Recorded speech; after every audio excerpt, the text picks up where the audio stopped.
ਵਾਹਿਗੁਰੂ ਵਾਹਿਗੁਰੂ ਸਾਹਿਬ ਜੀ।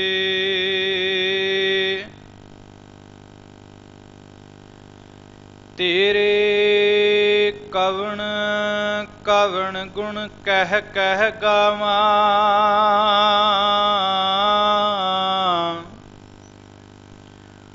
ਤੂੰ ਸਾਹਿਬ ਗੁਣੀ ਨਿਧਾਨਾ।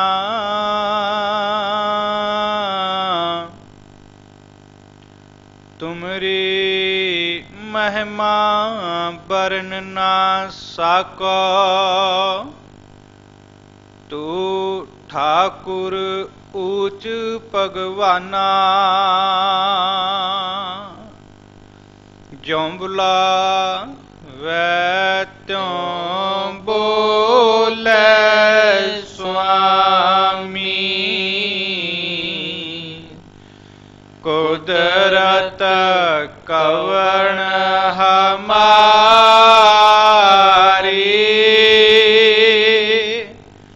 ਸਾਧ ਸੰਗ ਨਾਨਕ ਜਸ ਗਾਇਓ,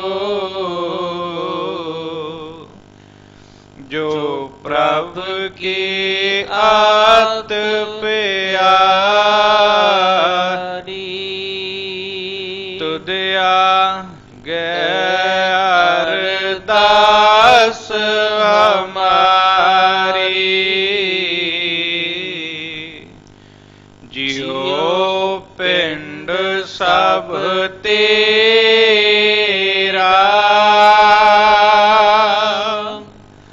ਕਉ ਨਾਨਕ ਸਭ ਤੇਰੀ ਵਡਿਆਈ, ਕੋਈ ਨਾਉ ਨਾ ਜਾਣੈ ਮੇਰਾ। ਏਕੰਕਾਰ ਸਤਿਗੁਰੂ,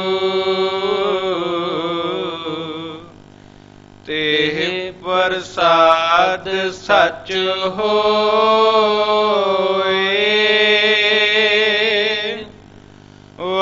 ਵਾਹਿਗੁਰੂ ਜੀ ਕੀ ਫਤਿਹ। ਵਿਘਨ ਵਿਨਾਸ਼ਨ ਸੋਏ। ਵਾਹਿਗੁਰੂ ਜੀ ਕੀ ਫਤਿਹ। ਵਿਘਨ ਵਿਨਾਸ਼ਨ ਸੋਏ।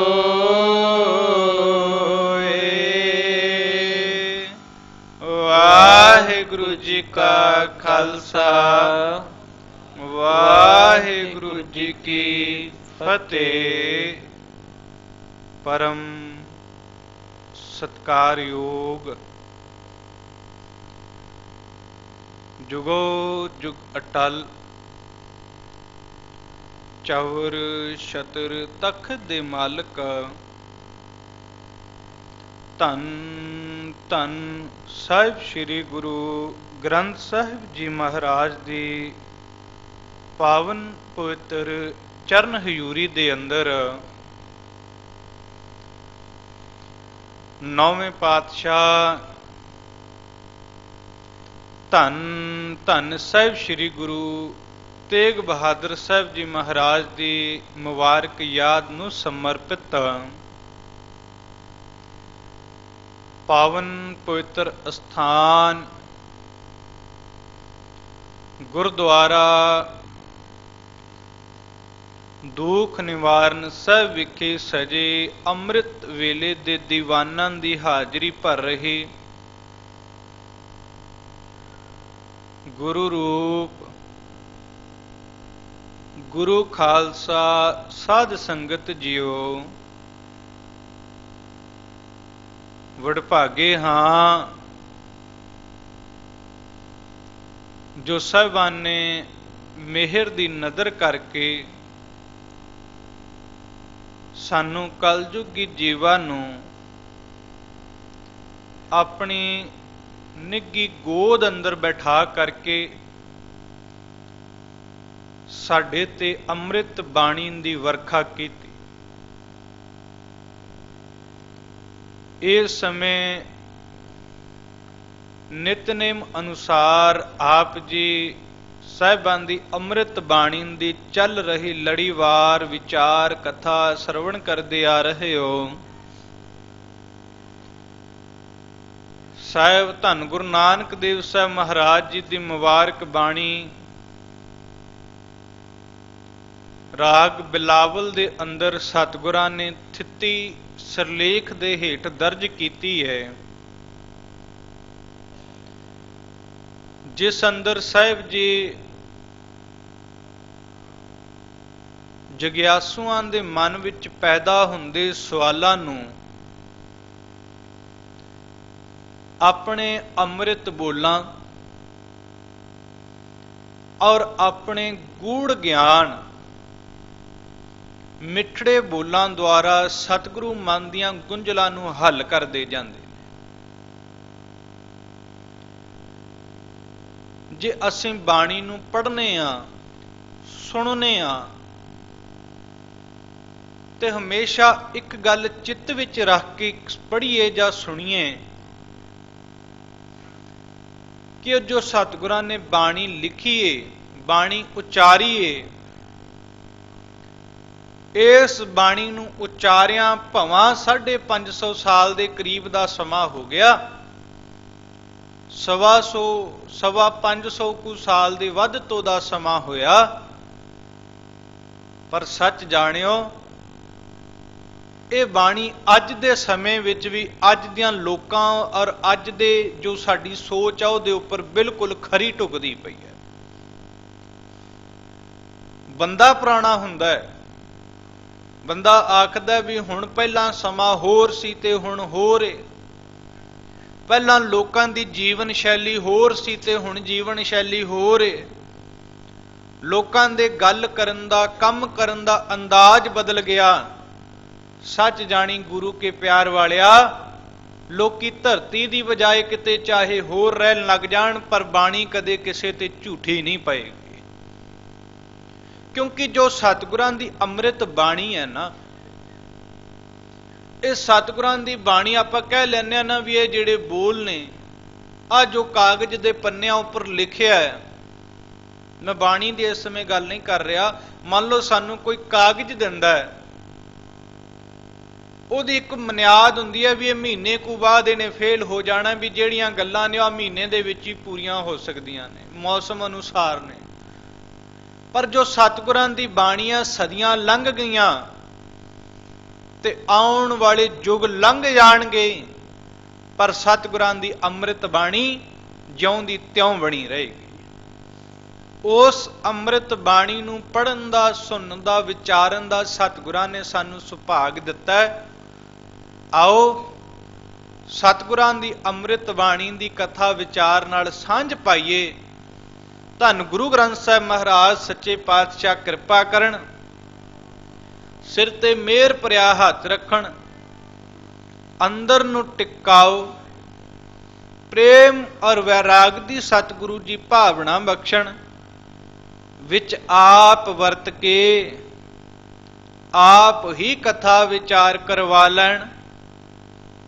ਆਓ ਜਿਉ ਪਿਆਰ ਨਾਲ ਪੜ੍ਹਨਾ ਤੇ ਸੁਣਨਾ ਕਰੀਏ। ਵਿਚਾਰ ਦੀ ਆਰੰਭਤਾ ਤੋਂ ਪਹਿਲੋਂ ਕਰੋ ਮਨ ਬਿਰਤੀਆਂ ਇਕਾਗਰ, ਅਸੀਸ ਬਖਸ਼ਦੇ ਹੋਏ ਉਚਾਰਨ ਕਰੋ ਜੀ ਸਤਨਾਮ ਸ੍ਰੀ ਵਾਹਿਗੁਰੂ ਸਾਹਿਬ ਜੀ। ਵਾਹਿਗੁਰੂ ਸਾਹਿਬ ਜੀ। ਝੂਠੇ ਕੋ ਨਾਹੀ ਪਤ ਨਾਉ, ਕਬਹੂ ਨਾ ਸੂਚਾ ਕਾਲ ਕਉ।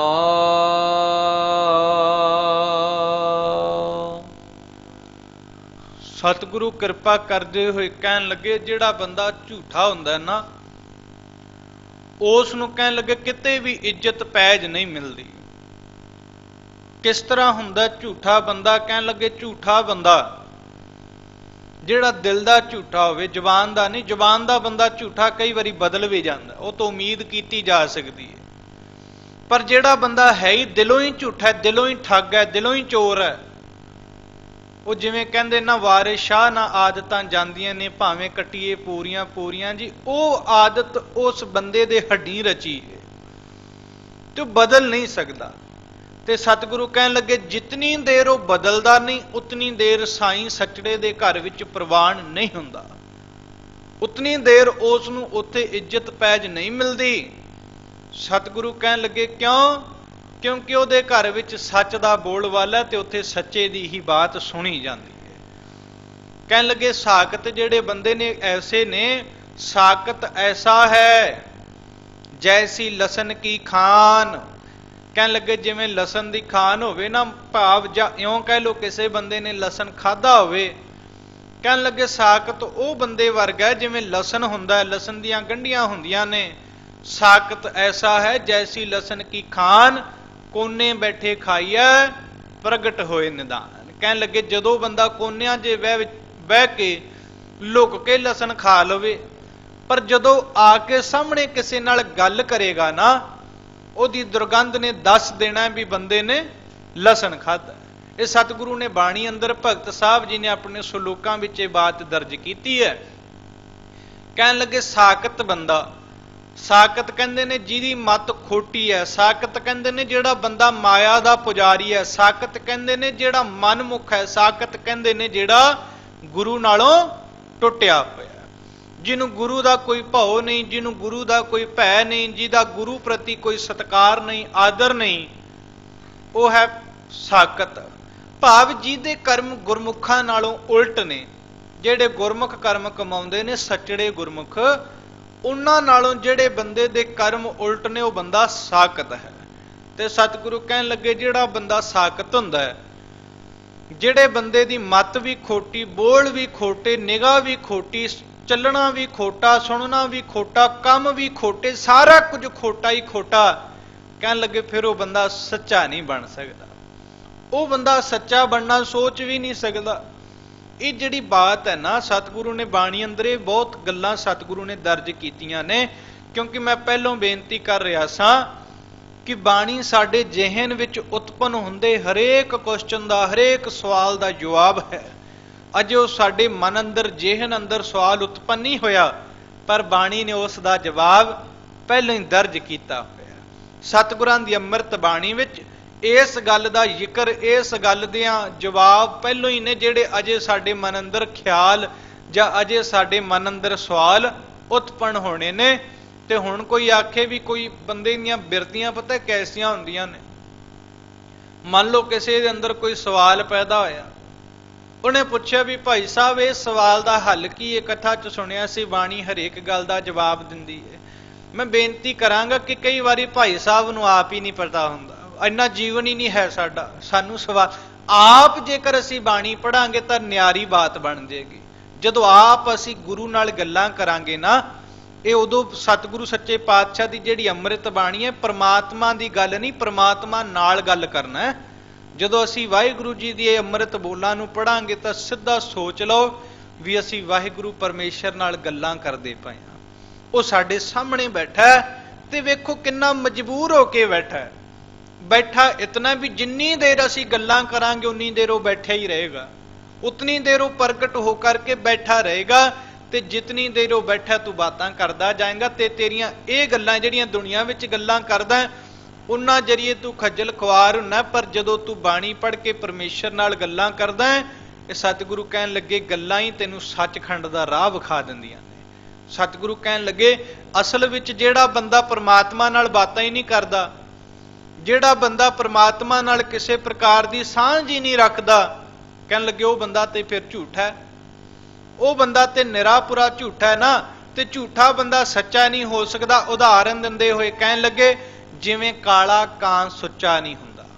ਇੱਥੇ ਜਿਹੜਾ ਸੁੱਚੇ ਦਾ ਅਰਥ ਹੈ, ਜੋ ਦਾਸ ਦੇ ਦਿਮਾਗ 'ਚ ਆਇਆ ਸੁੱਚੇ ਦਾ ਅਰਥ ਆਪਾਂ ਕਰਾਂਗੇ ਚਿੱਟਾ। ਕਿਉਂਕਿ ਪੰਛੀ ਕੋਈ ਵੀ ਹੈ ਉਹ ਸੁੱਚਾ, ਉਹਨੂੰ ਸੁੱਚਾ ਕਿਸ ਤਰੀਕੇ ਨਾਲ ਕਰਾਂਗੇ? ਮੰਨ ਲਓ ਉਹ ਵੀ ਮਾਸ ਖਾਂਦਾ ਹੈ, ਉਹਨੂੰ ਮਾਸ ਖਾਣ ਨੂੰ ਹਟਾ ਦੇਾਂਗੇ, ਬਦਾਮਾਂ ਤੇ ਲਾ ਦੇਾਂਗੇ। ਪਰ ਇੱਥੇ ਜਿਹੜਾ ਸਤਿਗੁਰੂ ਨੇ ਬਚਨ ਵਰਤਿਆ ਕਾਲੇ ਕਾਂ ਦੇ ਪ੍ਰਤੀ ਸੁੱਚਾ, ਤਾਂ ਸੁੱਚੇ ਦਾ ਅਰਥ ਆਪਾਂ ਕਰਾਂਗੇ ਚਿੱਟਾ। ਭਾਵ ਜਿਹੜੇ ਉਹਦੇ ਕਾਲੇ ਖੰਭ ਨੇ ਚਿੱਟੇ ਨਹੀਂ ਹੋ ਸਕਦੇ। ਉਹ ਜਿਵੇਂ ਕਹਿਣ ਲੱਗੇ ਝੂਠਾ ਬੰਦਾ ਸੱਚਾ ਨਹੀਂ ਹੁੰਦਾ, ਕਿਵੇਂ? ਜਿਵੇਂ ਕਾਲੇ ਕਾਂ ਦੇ ਖੰਭ ਚਿੱਟੇ ਨਹੀਂ ਹੁੰਦੇ। ਪਿੰਜਰ ਪੰਖੀ ਬੰਦਿਆ ਕੋਏ, ਛੇਰੀ ਭਰਮੈ ਮੁਕਤ ਨ ਹੋਏ। ਸਤਿਗੁਰੂ ਕਹਿਣ ਲੱਗੇ ਪਿੰਜਰ ਪੰਖੀ ਬੰਧਿਆ ਕੋਏ, ਕਹਿਣ ਲੱਗੇ ਜਿਵੇਂ ਪਿੰਜਰੇ ਦੇ ਵਿੱਚ ਪੰਖੀ ਬੰਨਿਆ ਹੋਵੇ। ਮੈਂ ਇੱਕ ਦੋ ਅਰਥ ਕਰਾਂਗਾ ਇਸ ਦੇ। ਪਹਿਲੀ ਗੱਲ ਤੇ ਸਿੱਧਾ ਜਿਹਾ ਅਰਥ ਬਣਦਾ ਵੀ ਇੱਕ ਮੰਨ ਲਓ ਤੋਤਾ ਹੈ, ਤੋਤੇ ਨੂੰ ਆਪਾਂ ਪਿੰਜਰੇ ਵਿੱਚ ਕੈਦ ਕੀਤਾ ਹੈ। ਅਗਲੀ ਗੱਲ ਜੋ ਸਤਿਗੁਰਾਂ ਨੇ ਆਖਿਆ ਸ਼ੇਰੀ ਭਰਮੈ ਮੁਕਤ ਨਾ ਹੋਏ, ਕਹਿਣ ਲੱਗੇ ਜਿਵੇਂ ਇੱਕ ਤੋਤਾ ਹੈ ਉਸ ਨੂੰ ਪਿੰਜਰੇ ਵਿੱਚ ਕੈਦ ਕੀਤਾ। ਦੂਸਰੀ ਗੱਲ ਬੰਦੇ ਦਾ ਜਿਹੜਾ ਮਨ ਹੈ ਇਹ ਅਗਿਆਨਤਾ ਰੂਪੀ ਪਿੰਜਰੇ ਵਿੱਚ ਕੈਦ ਹੈ। ਸਤਿਗੁਰੂ ਕਹਿਣ ਲੱਗੇ ਤੀਸਰੀ ਗੱਲ ਜਿਹੜੀ ਇਹਦੀ ਆਤਮਾ ਹੈ ਉਹ ਸਰੀਰ ਰੂਪੀ ਪਿੰਜਰੇ ਦੇ ਵਿੱਚ ਕੈਦ ਹੈ। ਤੇ ਸਤਿਗੁਰੂ ਕਹਿਣ ਲੱਗੇ ਮੈਂ ਆਪਣੇ ਵੱਲੋਂ ਇਸ ਦੇ ਤੁਹਾਨੂੰ ਅਰਥ ਸੁਣਾਏ ਨੇ, ਅਰਥ ਇੱਕੋ ਹੀ ਟੁਕੇਗਾ, ਉਹ ਗੁਰੂ ਨੂੰ ਪਤਾ ਕਿਹੜਾ ਟੁਕੇਗਾ। ਸਤਿਗੁਰੂ ਕਹਿਣ ਲੱਗੇ ਪਿੰਜਰ ਪੰਖੀ, ਜਿਹੜਾ ਪਿੰਜਰੇ ਦੇ ਵਿੱਚ ਪੰਖੀ ਹੈ ਨਾ, ਜਾਂ ਆਪਾਂ ਇਉਂ ਕਹਿ ਲਈਏ ਜਿਹੜੇ ਸਪਸ਼ਟ ਜਿਹੇ ਅਰਥ ਹੋ ਜਾਣ ਵੀ ਬੰਦੇ ਦਾ ਜਿਹੜਾ ਮਨ ਹੈ ਉਹ ਅਗਿਆਨਤਾ ਰੂਪੀ ਪਿੰਜਰੇ ਦੇ ਵਿੱਚ ਫਸਿਆ ਹੋਇਆ, ਅਗਿਆਨਤਾ ਰੂਪੀ ਪਿੰਜਰੇ ਦੇ ਵਿੱਚੋਂ ਜਕੜਿਆ ਹੋਇਆ। ਤੇ ਸ਼ੇਰੀ ਭਰਮੈ ਮੁਕਤ ਨਾ, ਸ਼ੇਰੀ ਕਹਿੰਦੇ ਨੇ ਛੇਕਾਂ ਨੂੰ, ਸ਼ੇਰੀ ਕਹਿੰਦੇ ਨੇ ਜਿਹੜੀਆਂ ਉਹਦੀਆਂ ਪਿੰਜਰੇ ਦੀਆਂ ਸਲਾਖਾਂ ਲੱਗੀਆਂ ਹੁੰਦੀਆਂ ਨੇ ਉਹਨਾਂ ਵਿੱਚ ਜਿਹੜੀ ਜਗ੍ਹਾ ਬਚ ਜਾਂਦੀ ਏ ਉਹਨੂੰ ਕਹਿੰਦੇ ਨੇ ਸ਼ੇਰੀ, ਛੇਕ। ਜੇ ਹੁਣ ਪਿੰਜਰੇ ਦਾ ਤੋਤਾ ਉਹਨਾਂ ਛੇਕਾਂ ਵਿੱਚੋਂ ਦੀ ਗਲਾ ਵੀ ਬਾਹਰ ਕੱਢ ਲਵੇ, ਗਰਦਨ ਬਾਹਰ ਕੱਢ ਕੇ ਤੱਕੇ, ਦਾ ਮਤਲਬ ਇਹ ਤੇ ਨਹੀਂ ਵੀ ਉਹ ਪਿੰਜਰੇ ਵਿੱਚੋਂ ਨਿਕਲ ਗਿਆ, ਵੇਖ ਹੀ ਰਿਹਾ ਨਾ। ਸਤਿਗੁਰੂ ਕਹਿਣ ਲੱਗਿਆ ਜਿਹੜਾ ਬੰਦਾ ਇਹ ਅਗਿਆਨਤਾ ਰੂਪੀ ਪਿੰਜਰੇ ਵਿੱਚ ਫਸਿਆ ਹੋਇਆ, ਇਹ ਜਿਹੜਾ ਬੰਦਾ ਅਗਿਆਨਤਾ ਰੂਪੀ ਪਿੰਜਰੇ 'ਚ ਫਸਿਆ ਹੋਇਆ, ਗਰਦਨਾਂ ਬਾਹਰ ਕੱਢ ਕੱਢ ਕੇ ਤੇ ਵੇਖਦਾ ਹੈ ਪਰ ਇਹ ਤੋਂ ਮੁਕਤ ਨਹੀਂ ਹੋ ਸਕਦਾ। ਸਤਿਗੁਰੂ ਕਹਿਣ ਲੱਗੇ ਪਾਠ ਪੜਿਓ ਅਰ ਵੇਦ ਵਿਚਾਰਿਓ, ਨਿਵਲ ਭੁਯੰਗਮ ਸਾਧੇ। ਇੰਨਾ ਕੁਝ ਕਰਨ ਦੇ ਬਾਵਜੂਦ ਕੀ ਹੋਇਆ? ਪੰਜ ਜਨਾਂ ਸੇ ਸੰਗ ਨਾ ਛੁਟਕਿਓ, ਅਦਕ ਅਹੰ ਬੁੱਧ ਬਾਧੇ। ਕਹਿਣ ਲੱਗੇ ਫੇਰ ਵੀ ਇੰਨਾ ਕੁਝ ਕੀਤਾ ਤੇ ਉਹ ਪੰਜਾਂ ਤੋਂ, ਪੰਜ ਤਾਂ ਸਮਝਦੇ ਹੋ ਨਾ ਕਿਹੜੇ, ਜਿਹੜੇ ਨਿੱਤ ਦੇ ਸੁਣਨ ਵਾਲੇ ਨੇ ਜਾਂ ਜਿਹੜੇ ਕਦੇ ਕਦੇ ਵੀ ਸੁਣਦੇ ਨੇ ਉਹਨਾਂ ਨੂੰ ਵੀ ਪਤਾ ਵੀ ਜਦੋਂ ਬਾਣੀ ਦੇ ਵਿੱਚ ਪੰਜ ਦੀ ਗੱਲ ਹੋਏਗੀ, ਪੰਜ ਵੈਸੇ ਆਪਾਂ ਬਹੁਤ ਜਗ੍ਹਾ ਦੇ ਉੱਪਰ ਵਚਨ ਵਰਤਦੇ ਹਾਂ। ਸਾਡੀ ਇਸ ਸਿੱਖ ਧਰਮ ਵਿੱਚ ਪੰਜ ਸ਼ਬਦ ਸ਼ੁਰੂ ਤੋਂ ਹੀ ਬੜਾ ਮਹੱਤਤਾ ਰੱਖਦਾ ਆ ਰਿਹਾ ਹੈ। ਕਿਤੇ ਸਤਿਗੁਰੂ ਨੇ ਪੰਜ ਪ੍ਰਵਾਨ ਦੀ ਗੱਲ ਕੀਤੀ, ਪੰਜ ਵਿਕਾਰਾਂ ਦੀ ਗੱਲ ਕੀਤੀ, ਪੰਜ ਤੱਤਾਂ ਦੀ ਗੱਲ ਕੀਤੀ, ਪੰਜ ਵਿਸ਼ਿਆਂ ਦੀ ਗੱਲ ਕੀਤੀ, ਪੰਜ ਇੰਦਰੀਆਂ ਦੀ ਗੱਲ ਕੀਤੀ, ਪੰਜ ਪਿਆਰਿਆਂ ਦੀ ਗੱਲ ਕੀਤੀ। ਰਹੋ ਵਿਚਾਰ ਜਿਹੜੀ ਇੱਥੇ ਗੱਲ ਕਰ ਰਹੇ ਹਾਂ ਉਹ ਹੈ ਪੰਜ ਵਿਕਾਰਾਂ ਦੀ, ਕਾਮ, ਕ੍ਰੋਧ, ਲੋਭ, ਮੋਹ ਤੇ ਹੰਕਾਰ। ਕਹਿਣ ਲੱਗੇ ਵੀ ਜਿਹੜਾ ਬੰਦਾ ਹੈ ਨਾ ਇਹਨਾਂ ਤੋਂ ਮੁਕਤ ਨਹੀਂ ਹੋ ਸਕਦਾ। ਉਹਨਾਂ ਛੇਕਾਂ ਵਿੱਚੋਂ ਨਿਕਲ ਨਿਕਲ ਕੇ ਮੂੰਹ ਦੇਖਦਾ, ਕੱਢਦਾ ਆਪਣਾ, ਪਰ ਪੰਜ ਜਨਾਂ ਸੋ ਸੰਗ ਨਾ ਛੁਟਕਿਓ, ਅਦਕ ਅਹੰ ਬੁੱਧ ਬਾਧੇ ਪਿਆਰੇ, ਇਨ ਵਿਦ ਮਿਲ ਨਾ ਜਾਏ। ਆ ਤੈਨੂੰ ਮੈਂ ਗੱਲ ਦੱਸ ਦਿਆਂ, ਆ ਜਿਹੜੀ ਤੂੰ ਗੱਲ ਕਰਦਾ ਕਦੇ ਖੜਾ ਹੋ ਕੇ ਆਪਣੇ ਕੇਸਾਂ ਨੂੰ, ਕਈ ਲੋਕ ਕੀ ਕਰਦੇ ਨੇ ਆਪਣੇ ਕੇਸਾਂ ਨੂੰ ਇਹਨਾਂ ਦੀ ਗੁੱਤ ਜੀ ਬਣਾ ਕੇ ਉੱਪਰ ਬੰਨ੍ਹ ਲੈਂਦੇ ਨੇ ਵੀ ਅਸੀਂ ਸਿਮਰਨ 'ਚ ਜੁੜੇ ਹੋਏ ਹਾਂ। ਵੀ ਉਹ ਬੰਨ੍ਹਦੇ ਤਾਂ ਹੁੰਦੇ ਨੇ ਵੀ ਸਾਨੂੰ ਨੀਂਦ ਨਾ ਆ ਜਾਏ, ਵੀ ਜਦੋਂ ਸਾਡਾ ਨੀਂਦ ਨਾਲ ਐ ਸਿਰ ਝੁਕੇਗਾ, ਹਜੂਕਾ ਜਿਹਾ ਵੱਜੇਗਾ, ਉਦੋਂ ਬਾਲਾਂ ਨੂੰ ਖਿੱਚ ਪਏਗੀ ਤੇ ਫਿਰ ਇੱਕੋ ਦਮ ਜਾਗ ਆ ਜਾਏਗੀ ਤੇ ਹੱਠ ਜੋਗ ਹੋ ਗਿਆ ਨਾ। ਕਹਿਣ ਲੱਗੇ ਦੂਸਰੇ ਬੜੇ ਤਰ੍ਹਾਂ ਦੇ ਕਰਮ ਕਰਦੇ ਨੇ, ਕੋਈ ਇੱਕ ਲੱਤ ਤੇ ਹੀ ਖੜਾ, ਕੋਈ ਖੂਹ ਦੇ ਵਿੱਚ ਪੁੱਠਾ ਲਮਕਿਆ ਫਿਰਦਾ, ਪਤਾ ਨਹੀਂ ਕਿਉਂ ਕਿਉਂ ਜੇ ਕਰਮ ਕਰਦੇ ਨੇ। ਸਤਿਗੁਰੂ ਕਹਿਣ ਲੱਗੇ ਪਿਆਰੇ ਇਨ ਵਿਦ ਮਿਲਨ ਨਾ ਜਾਈ। ਮੈਂ ਤੈਨੂੰ ਇੱਕ ਗੱਲ ਦੱਸ ਦਿਆਂ, ਕਰਮ ਜਿਹੜਾ ਮਰਜ਼ੀ ਕਰ ਲਈ, ਇਹਨਾਂ ਹੱਠ ਜੋਗ ਵਾਲੇ ਕਰਮਾਂ ਵਿੱਚੋਂ ਜੋ ਵੀ ਤੂੰ ਕਰਮ ਕਰੇਗਾ ਇਨ ਬਿਦ ਮਿਲਨ ਨਾ ਜਾਈ। ਕਹਿਣ ਲੱਗੇ ਮੈਂ ਕੀਏ ਕਰਮ ਅਨੇਕਾ। ਕਹਿਣ ਲੱਗਾ ਚੰਗਾ ਤੇਰੀ ਗੱਲ ਮੰਨਿਆ, ਫਿਰ ਤੂੰ ਦੱਸ, ਤੂੰ ਤੇ ਸਾਡੇ ਸਾਰੇ ਕਰਮ ਹੀ ਰੱਦ ਕਰ ਦਿੱਤੇ, ਸਿਰੇ ਤੋਂ ਹੀ ਕਾਟਾ ਮਾਰ ਛੱਡਿਆ। ਮੈਂ ਪੁੱਠਾ ਵੀ ਲਟਕਿਆ, ਇੱਕ ਲੱਤ ਤੇ ਵੀ ਖੜਾ ਹੋਇਆ, ਜੱਟਾਂ ਵੀ ਰੱਖੀਆਂ, ਮੈਂ ਸਵਾਹ ਵੀ ਮਲੀ, ਮੁੰਦਰਾਂ ਵੀ ਪਾਈਆਂ, ਮੈਂ ਭਗਵੇਂ ਕੱਪੜੇ ਵੀ ਪਾਏ, ਸਿਰ ਦੀਆਂ ਚੋਟੀਆਂ ਬਣਾ ਕੇ ਉਹਨਾਂ ਨੂੰ ਉੱਪਰ ਵੀ ਬੰਨਿਆ, ਬੜਾ ਕੁਝ ਕੀਤਾ, ਮੈਂ ਬੜਾ ਕੁਝ ਕੀਤਾ, ਤੇ ਤੂੰ ਆਖਣਾ ਵੀ ਮੈਂ ਕੀਏ ਕਰਮ ਅਨੇਕਾ, ਇਹਨਾਂ ਨਾਲ ਕੁਝ ਨਹੀਂ ਹੋਣਾ। ਸਤਿਗੁਰੂ ਕਹਿਣ ਲੱਗੇ ਬਸ ਇੱਕ ਕੰਮ ਨਾਲ ਹੋ ਜਾਣਾ ਹੈ, ਇੱਕ ਕੰਮ ਨਾਲ ਤੂੰ ਉਹਦੇ ਘਰ 'ਚ ਪ੍ਰਵਾਨ ਹੋ ਜਾਣਾ। ਕਿੱਦਾਂ? ਹਾਰ ਪਰਿਓ ਸੁਆਮੀ ਕੈ ਦੁਆਰੈ ਮੈਂ ਦੀਜੈ ਬੁੱਧ। ਉਹਨੂੰ ਕਹਿ ਵੀ ਐ ਪਰਮੇਸ਼ਰ ਜੀ, ਜਿਹੜੀ ਕਿਰਪਾ ਨਾਲ, ਜਿਹੜੀ ਬਾਤ ਨਾਲ ਮੈਂ ਤੇਰੇ ਘਰ 'ਚ ਪ੍ਰਵਾਨ ਹੋਣਾ, ਮੈਂ ਦੀਜੈ ਬੁੱਧ ਵਿਵੇਕਾ, ਮੈਨੂੰ ਵਿਵੇਕ ਬੁੱਧੀ ਬਖਸ਼ ਦੇ। ਮੈਨੂੰ ਤੇ ਪਤਾ ਹੀ ਨਹੀਂ ਨਾਮ ਕਿੱਦਾਂ ਜਪੀਦਾ, ਮੈਂ ਤੇ ਲੋਕਾਂ ਦੀਆਂ ਗੱਲਾਂ ਵਿੱਚ ਆ ਜਾਣਾ, ਮੈਨੂੰ ਨਹੀਂ ਪਤਾ, ਕਦੇ ਮੈਂ ਗਿਣਤੀਆਂ 'ਚ ਪੈ ਜਾਣਾ, ਕਦੇ ਮੈਂ ਮਾਲਾ ਵਿੱਚ ਪੈ ਜਾਣਾ, ਕਦੇ ਮੈਂ ਕੀ ਕਰਨਾ, ਕਦੇ ਮੈਂ ਕੀ ਕਰਨਾ, ਮੈਨੂੰ ਨਹੀਂ ਕੁਝ ਪਤਾ। ਨਾ ਹੀ ਮੈਨੂੰ ਪੜ੍ਹਨ ਦਾ ਪਤਾ, ਨਾ ਹੀ ਸੁਣਨ ਦਾ ਪਤਾ, ਨਾ ਹੀ ਜਪਣ ਦਾ ਪਤਾ, ਨਾ ਹੀ ਜਪਾਉਣ ਦਾ ਪਤਾ, ਨਾ ਹੀ ਸੁਣਨ ਦਾ ਪਤਾ, ਨਾ ਹੀ ਕਹਿਣ ਦਾ ਪਤਾ। ਮੈਂ ਦੀਜੈ ਬੁੱਧ ਵਿਵੇਕਾ, ਮੈਨੂੰ ਆਪਣੀ ਬੁੱਧ ਦੇ, ਆਪਣੇ ਘਰੋਂ ਸਮੱਤ ਦੇ, ਦਰੋਂ ਘਰੋਂ ਬਖਸ਼ ਮੈਨੂੰ ਇਹ ਨਾਮ ਦੀ ਦਾਤ, ਤੇ ਕਿਰਪਾ ਕਰ। ਮੈਂ ਤੇਰੇ ਚਰਨਾਂ 'ਚ ਇੱਕ ਹੋਰ ਬੇਨਤੀ ਕਰਾਂ, ਅਸੀਂ ਤੇ ਹਾਂ ਅੰਨੇ, ਜੇ ਤੂੰ ਕਿਤੇ ਸਾਹਮਣੇ ਵੀ ਆ ਕੇ ਖਲੋ ਗਿਆ ਨਾ, ਫੇਰ ਵੀ ਇਹਨਾਂ ਨੇਤਰਾਂ ਨੇ ਪਛਾਣਨਾ ਹੀ ਕੋਈ ਨਹੀਂ ਵੀ ਇਹ ਗੁਰੂ ਹੈ। ਫੇਰ ਵੀ ਅਸੀਂ ਤੇਰੇ ਤੇ ਚੁੱਕੇ ਮਿੱਟੀ ਪਾ ਦੇਣੀ ਹੈ। ਤੂੰ ਆਖੇਂਗਾ ਵੀ ਨਾਮ ਜਪੋ, ਅਸੀਂ ਤੇਰੇ ਮੱਥੇ 'ਚ ਰੋੜਾ ਛੱਡ ਦੇਣਾ। ਹੋਇਆ ਨਾ ਸਾਰਾ ਕੁਝ, ਕੋਈ ਅਤ ਕਥਨੀ ਦੀਆਂ ਗੱਲਾਂ ਨਹੀਂ, ਇਤਿਹਾਸ ਦੇ ਪੰਨੇ ਹੈ ਨੇ ਇਸ ਗੱਲ ਦੇ ਵਿੱਚ। ਜਦੋਂ ਰੋੜੇ ਮਾਰਦੇ ਨੇ, ਮਿੱਟੀ ਮਾਰਦੇ ਨੇ, ਵੀ ਤੂੰ ਸਾਡੇ ਸਾਹਮਣੇ ਖਲੋਤਾ ਹੋਏਗਾ ਪਰਮੇਸ਼ਰ ਜੀ, ਐ ਨਿਰੰਕਾਰ, ਤੂੰ ਸਾਡੇ ਸਾਹਮਣੇ ਖਲੋ ਕੇ ਆਖੇਂਗਾ ਜੇ ਪਾਰ ਹੋਣਾ ਨਾਮ ਜਪ ਲਓ। ਤੂੰ ਸਾਡੇ ਨਾਲ ਪਾਣੀ ਵਿੱਚ ਖੜ ਕੇ ਦੂਜੇ ਪਾਸੇ ਉਂਜਲਾਂ ਭਰ ਭਰ ਪਾਏਂਗਾ ਤੇ ਅਸੀਂ ਤੇਰੇ ਤੇ ਹੱਸਾਂਗੇ। ਪਰਮੇਸ਼ਰ, ਅਸੀਂ ਤੈਨੂੰ ਪਛਾਣ ਹੀ ਨਹੀਂ ਸਕਾਂਗੇ, ਕਿਉਂ? ਸਾਡੇ ਨੇਤਰ ਹੀ ਨਹੀਂ ਹੈ, ਸਾਡੇ ਨੈਣ ਹੀ ਨਹੀਂ ਵੈਸੇ। ਕਹਿਣ ਲੱਗੇ ਫਿਰ ਸਾਨੂੰ ਉਹ ਮੱਤ ਦੇ ਜਿਹੜੇ ਨਾਲ ਅਸੀਂ ਪਛਾਣ ਲਈਏ। ਕਿਰਪਾ ਕਰ ਹਮ ਅੰਧਲੇ ਅੰਧ ਵਿਖੈ ਵਿਖਰਾਤੇ, ਕਿਉਂ ਚਾਲੈ ਗੁਰ ਚਾਲੀ, ਸਤਿਗੁਰ ਦਇਆ ਕਰੇ ਸੁਖ ਦਾਤਾ ਹਮ ਲਾਵੈ। ਕਹਿਣ ਲੱਗਿਆ ਆਪਣੇ ਪੱਲੇ ਨਾਲ ਲਾ ਦਾਂ, ਫਿਰ ਆਪਣੇ ਪੱਲੇ ਨਾਲ ਜੋੜ। ਵੇਖੋ ਸਤਿਗੁਰੂ ਨੇ ਅੱਖਾਂ ਕਿਉਂ ਨਹੀਂ ਮੰਗੀਆਂ? ਅੱਖਾਂ ਕਿਉਂ ਨਹੀਂ ਮੰਗੀਆਂ? ਅੰਨੇ ਬੰਦੇ ਨੂੰ ਤਾਂ ਅੱਖਾਂ ਹੀ ਚਾਹੀਦੀਆਂ ਹੁੰਦੀਆਂ ਨੇ ਨਾ, ਪਰ ਅੰਨਾ ਬੰਦਾ ਬੇਨਤੀ ਕਰ ਰਿਹਾ, ਮਨ ਦਾ ਅੰਨਾ, ਅੱਖਾਂ ਦਾ ਅੰਨਾ ਨਹੀਂ, ਮਨ ਦਾ ਅੰਨਾ। ਮਨ ਦਾ ਅੰਨਾ ਬੰਦਾ ਬੇਨਤੀ ਕਰ ਰਿਹਾ। ਮਨ ਇਹ ਗੁਰੂ ਸਾਹਿਬ ਆਪਣੀ ਬਾਣੀ ਵਿੱਚ ਨਿਮਾਣੇ ਹੋ ਕੇ ਬੋਲ ਆਖਦੇ ਨੇ ਵੀ ਮਨ ਦਾ ਅੰਨਾ ਬੇਨਤੀ ਇਹ ਕਰ ਰਿਹਾ ਵੀ ਮੈਨੂੰ ਆਪਣਾ ਪੱਲਾ ਦੇ ਦੇ। ਜਦ ਕਿ ਚੰਗੀ ਗੱਲ ਤਾਂ ਇਹ ਹੋਣੀ ਸੀ ਵੀ ਜੇ ਅੱਖਾਂ ਮੰਗ ਲੈਂਦਾ, ਕੀ ਪਤਾ ਕੋਈ ਪੱਲਾ ਕੀ ਹੁੰਦਾ ਕੀ ਨਹੀਂ ਹੁੰਦਾ, ਪਰ ਅੱਖਾਂ ਕਿਉਂ ਨਹੀਂ ਮੰਗੀਆਂ, ਪੱਲਾ ਕਿਉਂ ਮੰਗਿਆ? ਕਹਿਣ ਲੱਗੇ ਪਰਮੇਸ਼ਰ ਜੀ, ਜੇ ਤੁਸੀਂ ਮੈਨੂੰ ਅੱਖਾਂ ਦੇ ਦਿੱਤੀਆਂ ਨਾ, ਹੋ ਸਕੇ ਤੁਸੀਂ ਤੇ ਮੈਨੂੰ ਅੱਖਾਂ ਦਓਗੇ ਵੀ ਮੈਂ ਪਰਮੇਸ਼ਰ ਨੂੰ ਪਛਾਣ ਲਵਾਂ, ਫਿਰ ਵੀ ਮੈਂ ਇਹਨਾਂ ਅੱਖਾਂ ਨਾਲ ਕਿਤੇ ਕਾਮ ਨਾ ਤੱਕਣ ਲੱਗ ਪਿਆ। ਇਹ ਬੰਦ ਨੇ ਤੇ ਬੰਦ ਹੀ ਰਹਿਣ ਦੇ, ਇਹਨਾਂ ਦਾ ਤੇ ਪਰਚਾ ਹੀ ਪਾੜ ਦੇ, ਹੁਣ ਖੋਲ ਹੀ ਨਾ ਇਹਨਾਂ ਨੇਤਰਾਂ ਨੂੰ। ਤੇ ਹੁਣ ਤਾਂ ਮੇਰੇ ਤੇ ਕਿਰਪਾ ਕਰ ਵੀ ਮੈਨੂੰ ਆਪਣਾ ਪੱਲਾ ਫੜਾ ਦੇ। ਹੋ ਸਕੇ ਮੈਂ ਅੱਖਾਂ ਦੇ ਹੁੰਦਿਆਂ ਹੋਇਆਂ ਵੀ ਕਾਹੇ ਕੀ ਕੁਸਲਾਤ ਹਾਥ ਦੀ ਪਕੂਏ ਪਰ ਮੈਂ ਫੇਰ ਖੂਹ ਵਿੱਚ ਡਿੱਗ ਜਾਵਾਂ, ਮੈਨੂੰ ਆਪਣਾ ਪੱਲਾ ਫੜਾ। ਮੈਨੂੰ ਪਤਾ ਹੈ ਤੂੰ ਆਪ ਵੀ ਖੂਹ ਤੋਂ ਬਚ ਕੇ ਚੱਲੇਗਾ, ਤੇ ਜਦੋਂ ਅਸੀਂ ਕਿਸੇ ਦਾ ਹੱਥ ਫੜ ਕੇ ਤੁਰਨਿਆ, ਫਿਰ ਜਿਉਂ ਬਚ ਕੇ ਤੁਰਦਾ, ਜਿੱਥੇ ਜਿੱਥੇ ਉਹ ਪੈਰ ਰੱਖਦਾ ਉੱਥੇ ਉੱਥੇ ਅਸੀਂ ਰੱਖਾਂਗੇ। ਦਾਤਿਆ ਮੈਨੂੰ ਅੱਖਾਂ ਨਹੀਂ ਚਾਹੀਦੀਆਂ, ਮੈਨੂੰ ਚਾਹੀਦਾ ਤੇਰਾ ਪੱਲਾ।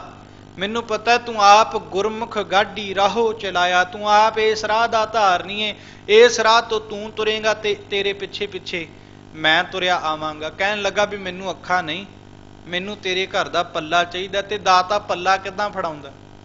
ਹੁਣ ਆਪਾਂ ਰਮਾਲਾ ਸਾਹਿਬ ਨਹੀਂ ਫੜ ਲੈਣਾ, ਪੱਲਾ ਦਾਤਾ ਕਿੱਦਾਂ ਫੜਾਉਂਦਾ? ਜਦੋਂ ਕੋਈ ਮੁੱਖੋਂ ਆਖਦਾ ਵਾਹ ਗੁਰੂ ਵਾਹ ਗੁਰੂ ਵਾਹ ਗੁਰੂ, ਜਦੋਂ ਕੋਈ ਮੁੱਖੋਂ ਇਹ ਕਹਿੰਦਾ ਨਾ, ਮੰਨ ਲਓ ਵੀ ਦਾਤੇ ਨੇ ਪੱਲਾ ਫੜਾ ਦਿੱਤਾ। ਜਦੋਂ ਗੁਰੂ ਪਰਮੇਸ਼ਰ ਪੱਲਾ ਫੜਾ ਦਿੰਦਾ, ਫਿਰ ਆਪਣੇ ਆਪ ਜਵਾਨੋਂ ਨਿਕਲਣ ਲੱਗ ਪੈਂਦਾ। ਇੱਕ ਮੈਂ ਫੋਨ ਦੀ ਉਦਾਹਰਨ ਲੈਣ ਲੱਗਾ, ਮੋਬਾਈਲਾਂ ਦੀ, ਹੁਣੇ ਦਿਮਾਗ 'ਚ ਆ ਗਈ। ਦੇਖੋ ਆਪਾਂ ਮੋਬਾਈਲ ਵਰਤਨੇ ਆ, ਇੱਕ ਪ੍ਰੋਬਲਮ ਸਾਰਿਆਂ ਨੂੰ ਬੜੀ ਆਉਂਦੀ ਹੈ ਵੀ ਜਿੱਥੇ ਤੇ ਟਾਵਰ ਹੁੰਦਾ ਉੱਥੇ ਤੇ ਰੇਂਜ ਆ ਜਾਂਦੀ, ਉੱਥੇ ਤੇ ਮੋਬਾਈਲ ਬੋਲਣ ਲੱਗ ਪੈਂਦਾ। ਜਿੱਥੇ ਰੇਂਜ ਨਹੀਂ ਹੁੰਦੀ ਉੱਥੇ ਬੋਲਦਾ ਹੀ ਕੋਈ ਨਹੀਂ ਹੈ, ਉੱਥੇ ਚੁੱਪ ਕਰ ਜਾਂਦਾ, ਸੁੰਨ ਹੋ ਜਾਂਦਾ।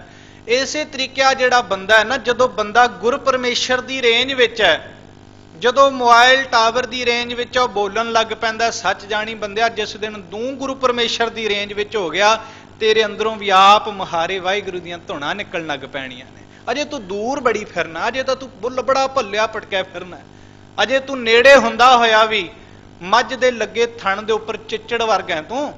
ਇਹ ਸਤਿਗੁਰਾਂ ਨੇ ਬਾਣੀ 'ਚ ਆਖਿਆ, ਕਹਿਣ ਲੱਗੇ ਜਿਵੇਂ ਮੱਝ ਦੇ ਥਣਾਂ ਨੂੰ ਚਿੱਚੜ ਲੱਗਿਆ ਹੋਵੇ, ਦੂਜੇ ਤੇ ਚੋ ਚੋ ਕੇ ਆਪਣਾ ਸਰੀਰ ਬਣਾ ਲੈਂਦੇ ਨੇ, ਪਰ ਚਿੱਚੜ ਉੱਥੇ ਖੂਨ ਹੀ ਚੂਸੀ ਜਾਂਦਾ, ਉਹਨੂੰ ਹੋਰ ਕੰਮ ਹੀ ਨਹੀਂ ਹੁੰਦਾ ਕੋਈ। ਦੁੱਧ ਦੇ ਨੇੜੇ ਹੁੰਦਾ ਹੋਇਆ ਵੀ ਦੁੱਧ ਤੋਂ ਦੂਰ ਹੈ, ਐ ਗੁਰੂ ਕਿਆ ਸਿੱਖਾ ਤੂੰ ਗੁਰੂ ਦੀ ਗੋਦ ਵਿੱਚ ਬਹਿ ਕੇ ਵੀ ਗੁਰੂ ਤੋਂ ਕੋਹਾਂ ਦੂਰ ਹੈ। ਜਿਸ ਦਿਨ ਤੇਰਾ ਬੇੜਾ ਬਣ ਗਿਆ, ਜਿਸ ਦਿਨ ਤੇਰਾ ਗੁਰੂ ਪਰਮੇਸ਼ਰ ਨਾਲ ਪਿਆਰ ਬਣ ਗਿਆ, ਸੱਚ ਜਾਣੀ ਉਸ ਦਿਨ ਤੇਰੇ ਮੁਖੋਂ ਆਪ ਮੁਹਾਰੇ ਨਿਕਲੇਗਾ। ਜੇ ਕਿਤੇ ਡਿੱਗੇ ਹੋਏ ਬੰਦੇ, ਉਦਾਸ ਜੇ ਬੰਦੇ, ਨਿਰਾਸ਼ ਜੇ ਬੰਦੇ ਦੇਖਣੇ ਹੋਣ ਤਾਂ ਜਾਂ ਤਾਂ ਫਿਰ ਮੰਦਿਰ ਦੇ ਵਿੱਚ ਚਲੇ ਜਾਇਓ, ਜਾਂ ਫਿਰ ਮਸਜਿਦ ਵਿੱਚ, ਜਾਂ ਫਿਰ ਗੁਰੂ ਘਰ ਆ ਜਾਇਓ। ਬਸ ਬੈਠਿਆ ਹੀ ਨਹੀਂ ਜਾਂਦਾ, ਪਤਾ ਨਹੀਂ ਕੀ ਮਜਬੂਰੀ ਬਣ ਜਾਂਦੀ ਹੈ ਵੀ ਗੁਰੂ ਘਰ ਆਉਣਾ ਤੇ ਫਿਰ ਸਿੱਧੇ ਨਹੀਂ ਬਹਿੰਦੇ। ਅਸੀਂ ਸਿੱਧਾ ਟਿੱਕੇ ਤੇ ਬੈਠਣਾ ਹੀ ਹੈ ਨਹੀਂ, ਪਹਿਲਾਂ ਤੇ ਅਸੀਂ ਥੰਮਲਾ ਲੱਭਨੇ ਆ ਕੋਈ ਨਾ ਕੋਈ, ਫਿਰ ਕੰਧ ਲੱਭਨੇ ਆ ਵੀ ਉਹਦਾ ਕੋਈ ਸਹਾਰਾ ਮਿਲ ਜੇ।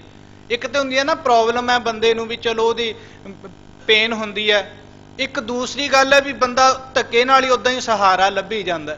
ਫਿਰ ਉਹ ਬੰਦਾ ਸਹਾਰਾ ਲੱਭਦਾ ਬੜਾ ਉਦਾਸ, ਜਦੋਂ ਡਿੱਗੇ ਢੱਠੇ ਜੇ ਬੰਦੇ ਲੱਭਣੇ ਹੋਣ ਮੰਦਿਰ ਮਸੀਤੀ ਜਾਂ ਗੁਰਦੁਆਰੇ ਤੁਹਾਨੂੰ ਲੱਭ ਜਾਣਗੇ। ਕਥਾ ਕੀਰਤਨ ਵਿੱਚ ਬੈਠਿਆਂ ਨੂੰ ਨੀਂਦ ਆ ਜਾਂਦੀ ਹੈ, ਹੱਦ ਹੁੰਦੀ ਹੈ। ਵੇਖੋ ਪਰਮੇਸ਼ਰ ਦੀ ਬਾਤ ਚੱਲਦੀ ਹੈ ਤੇ ਨੀਂਦ ਆ ਗਈ ਆਪਾਂ ਨੂੰ। ਸਤਿਗੁਰੂ ਕਹਿਣ ਲੱਗੇ ਵੀ ਦੇਖੋ ਜਦੋਂ ਇਹ ਬੰਦਾ ਟੀਵੀ ਦੇ ਸਾਹਮਣੇ ਬੈਠਾ ਹੋਏਗਾ ਨਾ, ਫਿਰ ਜੇ ਕੋਈ ਟੀਵੀ ਦੇ ਸਾਹਮਣੇ ਆ ਵੀ ਜਾਵੇ ਉਹਨੂੰ ਗਾਲਾਂ ਕੱਢ ਕੱਢ ਕੇ ਪਾਸੇ ਹਟਾਉਂਦਾ, ਮੇਰਾ ਸੀਨ ਲੰਘ ਚੱਲਿਆ ਇਸ ਪਾਸੇ ਹਟ। ਚਾਹੇ ਉਹ ਕੋਈ ਮਾਤਾ ਹੈ, ਚਾਹੇ ਉਹ ਕੋਈ ਬਜ਼ੁਰਗ ਹੈ, ਉਹਦਾ ਉੱਥੇ ਉਹ ਬੜਾ ਉਹ ਟੀਵੀ ਨੂੰ ਧਿਆਨ ਨਾਲ ਵੇਂਦਾ। ਕਿਉਂ? ਕਿਉਂਕਿ ਬੰਦੇ ਦੇ ਅੰਦਰ ਵੀ ਕਾਮ ਭਰਿਆ ਤੇ ਟੀਵੀ ਤੇ ਵੀ ਕਾਮ ਦੀ ਪ੍ਰਦਰਸ਼ਨੀ ਲੱਗੀ ਹੋਈ ਏ। ਇੱਕ ਦੂਜੇ ਨਾਲ ਤਾਰਾਂ ਜੁੜ ਗਈਆਂ ਨਾ, ਫਿਰ ਆਨੰਦ ਬਣ ਜਾਂਦਾ। ਅੰਦਰ ਵੀ ਟੀਵੀ ਦੇ ਵਿੱਚ ਵੀ ਅਹੰਕਾਰ ਦੀ ਪ੍ਰਦਰਸ਼ਨੀ ਚੱਲ ਰਹੀ ਏ, ਬੰਦੇ ਦੇ ਅੰਦਰ ਵੀ ਹੰਕਾਰ ਹੀ ਹੰਕਾਰ ਹੈ, ਫਿਰ ਤਾਰਾਂ ਜੁੜ ਜਾਂਦੀਆਂ ਨੇ ਤੇ ਬਾਤ ਬਣ ਜਾਂਦੀ ਏ। ਬੰਦੇ ਦੇ ਅੰਦਰ ਵੀ ਕ੍ਰੋਧ ਨਾਲ ਬੰਦਾ ਭਰਿਆ ਪਿਆ ਤੇ ਟੀਵੀ ਵਿੱਚ ਵੀ ਕ੍ਰੋਧ ਦੀਆਂ ਬਾਤਾਂ ਫਿਲਮਾਂ ਵਿੱਚ, ਨਾਟਕਾਂ ਵਿੱਚ ਵਿਖਾਈਆਂ ਜਾਂਦੀਆਂ ਨੇ, ਬੰਦੇ ਦੀਆਂ ਤਾਰਾਂ ਜੁੜ ਜਾਂਦੀਆਂ ਨੇ ਤੇ ਬੰਦਾ ਫਿਰ ਟੀਵੀ ਦੇ ਅੱਗੋਂ ਉੱਠਣਾ ਹੀ ਨਹੀਂ ਚਾਹੁੰਦਾ। ਤੇ ਇਹ ਹੈ ਨਿਰਵੈਰ, ਇਹ ਹੈ ਨਿਰਭਉ, ਇਹ ਆਕਾਰ ਤੋਂ ਰਹਿਤ ਹੈ, ਕਿਸੇ ਨਾਲ ਵੈਰ ਨਹੀਂ ਰੱਖਦਾ, ਇਹਦੇ ਅੰਦਰ ਪ੍ਰੇਮ ਹੀ ਪ੍ਰੇਮ ਭਰਿਆ ਹੋਇਆ ਤੇ ਸਾਡੇ ਅੰਦਰ ਕ੍ਰੋਧ ਹੈ ਤੇ ਇਸ ਕਰਕੇ ਸਾਡੀਆਂ ਤਾਰਾਂ ਹੀ ਨਹੀਂ ਜੁੜਦੀਆਂ, ਇਸ ਕਰਕੇ ਸਾਡਾ ਮਿਲਾਪ ਹੀ ਨਹੀਂ ਹੁੰਦਾ ਗੁਰੂ ਨਾਲ, ਇਸ ਕਰਕੇ ਫਿਰ ਅਸੀਂ ਡਿੱਗੇ ਢੱਠੇ ਹੋ ਜਾਂਦੇ ਹਾਂ। ਰਹੋ ਵਿਚਾਰ। ਸਤਿਗੁਰੂ ਕਹਿਣ ਲੱਗੇ ਜਦੋਂ ਤੇਰੇ ਅੰਦਰ ਦੀ ਇਹ ਬਿਰਤੀ ਨਿਕਲ ਗਈ, ਜਦੋਂ ਤੇਰੇ ਅੰਦਰ ਦੀ ਇਹ ਬਾਤ ਚਲੀ ਗਈ, ਫਿਰ ਤੂੰ ਉਸ ਦੇ ਘਰ ਵਿੱਚ ਪ੍ਰਵਾਨ ਹੋ ਜਾਏਗਾ, ਫਿਰ ਤੂੰ ਉਹ ਸੱਚੇ ਵਾਹਿਗੁਰੂ ਸੱਚੜੇ ਪਰਮੇਸ਼ਰ ਦੇ ਦਰ ਘਰ ਵਿੱਚ ਪ੍ਰਵਾਨ ਹੋ ਜਾਏਗਾ। ਤੋ ਛੂਟੈ ਜਾਂ ਖਸਮ ਛਡਾਏ, ਗੁਰਮਤਿ ਮਿਲੈ ਭਗਤ ਦ੍ਰਿੜਾਏ। ਕਹਿਣ ਲੱਗੇ ਫਿਰ ਛੁਟਾਂਗੇ ਕਿੱਦਾਂ, ਜਮਾਂ ਦੀ ਮਾਰ ਤੋਂ ਬਚਾਂਗੇ ਕਿੱਦਾਂ? ਤੋ ਛੂਟੇ, ਜੇ ਗੁਰੂ ਸਾਨੂੰ ਛਡਾ ਲਵੇ ਤਾਂ ਛੁਟਾਂਗੇ। ਤੇ ਉਹ ਗੁਰੂ ਸਾਨੂੰ ਕਰਦਾ ਦਿੰਦਾ ਕੀ ਏ? ਗੁਰੂ ਦਾ ਬਸ ਇੱਕੋ ਹੀ ਚੀਜ਼ ਹੈ, ਗੁਰੂ ਕੋਲੇ ਗੁਰੂ ਆਪਣੀ ਮੱਤ ਦੇ ਦਿੰਦਾ, ਜਿਹਨੂੰ ਅਸੀਂ ਗੁਰਮਤਿ ਕਹਿੰਦੇ ਹਾਂ। ਜਦੋਂ ਕਿਸੇ ਦੀ ਝੋਲੀ ਵਿੱਚ ਗੁਰਮਤਿ ਚਲੀ ਗਈ, ਫਿਰ ਜੋ ਪਿੱਛੇ ਸਤਿਗੁਰਾਂ ਨੇ ਬਾਤ ਆਖੀ ਹੈ ਨਾ ਵੀ ਪਿੰਜਰ ਦੇ ਵਿੱਚ ਪੰਖੀ ਬੰਨਿਆ ਹੋਇਆ, ਫਿਰ ਉਹ ਬੰਦਾ ਅਗਿਆਨਤਾ ਦੇ ਪਿੰਜਰ ਵਿੱਚੋਂ ਦੂਰ ਹੋ ਜਾਂਦਾ ਹੈ। ਉਹਦੇ ਗਿਆਨਤਾ ਦੇ ਪਿੰਜਰ ਵਾਲੀਆਂ ਜੰਜੀਰਾਂ, ਉਹਦੇ ਅਗਿਆਨਤਾ ਦੇ ਪਿੰਜਰ ਵਾਲੀਆਂ ਸਲਾਖਾਂ ਟੁੱਟ ਜਾਂਦੀਆਂ ਨੇ ਜਦੋਂ ਕਿਸੇ ਦੀ ਝੋਲੀ ਵਿੱਚ ਗੁਰਮਤਿ ਦੀ ਦਾਤ ਪੈ ਜਾਂਦੀ ਹੈ। ਫਿਰ ਉਹਦੇ ਲਈ ਬਸ ਕੜਾ ਮਹੱਤਤਾ ਰੱਖਦਾ, ਮੌਲੀਆਂ ਨਹੀਂ। ਫਿਰ ਉਹਦੇ ਲਈ ਗਲੇ ਪਈ ਕਿਰਪਾਨ ਮਹੱਤਤ ਰੱਖਦੀ ਹੈ, ਲੌਕਟ ਨਹੀਂ। ਫਿਰ ਉਹਦੇ ਲਈ ਗੁਰੂ ਕੇ ਕੇਸ ਮਹੱਤਤ ਰੱਖਦੇ ਨੇ, ਜਟਾ ਨਹੀਂ। ਫਿਰ ਉਹਦੇ ਲਈ ਤੇੜ ਕਸ਼ਹਿਰਾ ਮਹੱਤਤ ਰੱਖਦਾ, ਲੰਗੋਟ ਨਹੀਂ। ਜਿਹੜਾ ਗੁਰੂ ਦੀ ਮੱਤ ਨੂੰ ਧਾਰਨ ਕਰ ਲੈਂਦਾ, ਜਿਹੜਾ ਗੁਰੂ ਦੀ ਮੱਤ ਨੂੰ ਆਪਣੇ ਹਿਰਦੇ ਵਸਾ ਲੈਂਦਾ। ਗੁਰੂ ਦੀ ਮੱਤ ਇਹ ਵੇ ਸਜਣਾ, ਹੋਰਾਂ ਰਾਹਾਂ ਨੂੰ ਛੱਡ, ਹੋਰਾਂ ਰਾਹਾਂ ਨੂੰ ਤਿਆਗ। ਮੈਂ ਹਮੇਸ਼ਾ ਬੇਨਤੀ ਕਰਨਾ, ਬਹੁਤਾਂਤ ਮੈਂ ਸਿੱਖਾਂ ਦੇ ਤਾਈਂ ਬੇਨਤੀ ਕਰਨਾ ਹੁੰਨਾ, ਕਿਉਂਕਿ ਬਾਕੀਆਂ ਤੇ ਬਾਕੀ ਤੇ ਪਤਾ ਨਹੀਂ ਕਿੱਥੇ ਕਿੱਥੇ ਭੱਜੇ ਨੱਠੇ ਫਿਰਦੇ ਨੇ। ਹੈਰਾਨੀ ਉਦੋਂ ਹੁੰਦੀ ਏ ਜਦੋਂ ਸੋਹਣਿਆਂ ਦਮਾਲਿਆਂ, ਸੋਹਣਿਆਂ ਪੱਗਾਂ ਵਾਲੇ ਵੀ ਕਿਤੇ ਹੋਰ ਹੀ ਕਾਰਜ ਕਰਾਉਂਦੇ ਫਿਰਦੇ ਨੇ, ਹੋਰ ਹੀ ਆਪਣੇ ਕੰਮ ਕਰਦੇ ਫਿਰਦੇ ਨੇ। ਇਹ ਗੁਰੂ ਕਿਆ ਸਿੱਖਾ, ਤੇਰੇ ਪਰਮੇਸ਼ਰ ਦੇ ਘਰ ਵਿੱਚ ਤਾਂ ਜਿਹੜੀ ਦੇਵੀ ਤੋਂ ਤੂੰ ਮਾਇਆ ਮੰਗਣ ਜਾਣਾ, ਉਹ ਤੇ ਘਰ ਵਿੱਚ ਝਾੜੂ ਫੇਰਦੀ ਏ ਤੇ ਤੂੰ ਕਿਤੇ ਹੋਰ ਹੀ ਮੰਗਦਾ ਫਿਰਨਾ, ਤੂੰ ਕਿਤੋਂ ਹੋਰ ਹੀ ਮਾਇਆ ਲੱਜਣਾ ਫਿਰਨਾ, ਹੋਰ ਤੈਨੂੰ ਕਿਤੋਂ ਨਹੀਂ ਲੱਭਣੀ, ਹੋਰ ਤੈਨੂੰ ਕਿਤੋਂ ਨਹੀਂ ਥਿਆਉਣੀ। ਆਪ ਜੀ ਨੇ ਵਾਰਤਾ ਸੁਣੀਏ ਨਾ ਵੀ ਸਤਿਗੁਰੂ ਆਏ ਤੇ ਕਹਿਣ ਲੱਗੇ ਵੀ ਤੂੰ ਕੌਣ ਹੈ? ਕਹਿਣ ਲੱਗੇ ਵੀ ਮੈਂ ਆ ਲక్ష్ਮੀ, ਵੀ ਮੈਂ ਇੱਥੇ ਝਾੜੂ ਫੇਰਨੀਆਂ, ਜਿਹੜੀਆਂ ਦਾਤਾਂ ਤੂੰ ਗਾਂਹ ਜਾ ਕੇ ਮੰਗਦਾ ਸੀ ਨਾ, ਪਹਿਲਾਂ ਮੈਂ ਇੱਥੋਂ ਲੈ ਕੇ ਜਾਨੀ ਆ, ਫੇਰ ਤੈਨੂੰ ਦਿੰਨੀ ਆ, ਮੇਰਾ ਵਪਾਰ ਆ, ਮੇਰਾ ਕੰਮ ਹੈ। ਤੇ ਗੁਰੂ ਕਹਿ ਸਿੱਖਾ ਤੂੰ ਸਿੱਧਾ ਪਰਮੇਸ਼ਰ ਨਾਲ ਜੁੜ, ਸਿੱਧਾ ਗੁਰੂ ਕੀ ਬਾਣੀ ਨੂੰ ਜਦੋਂ ਪੜ੍ਹੇਗਾ ਤੇ ਉਹ ਪਰਮੇਸ਼ਰ ਨਾਲ ਗੱਲਾਂ ਕਰਨੀਆਂ ਹੋਣਗੀਆਂ।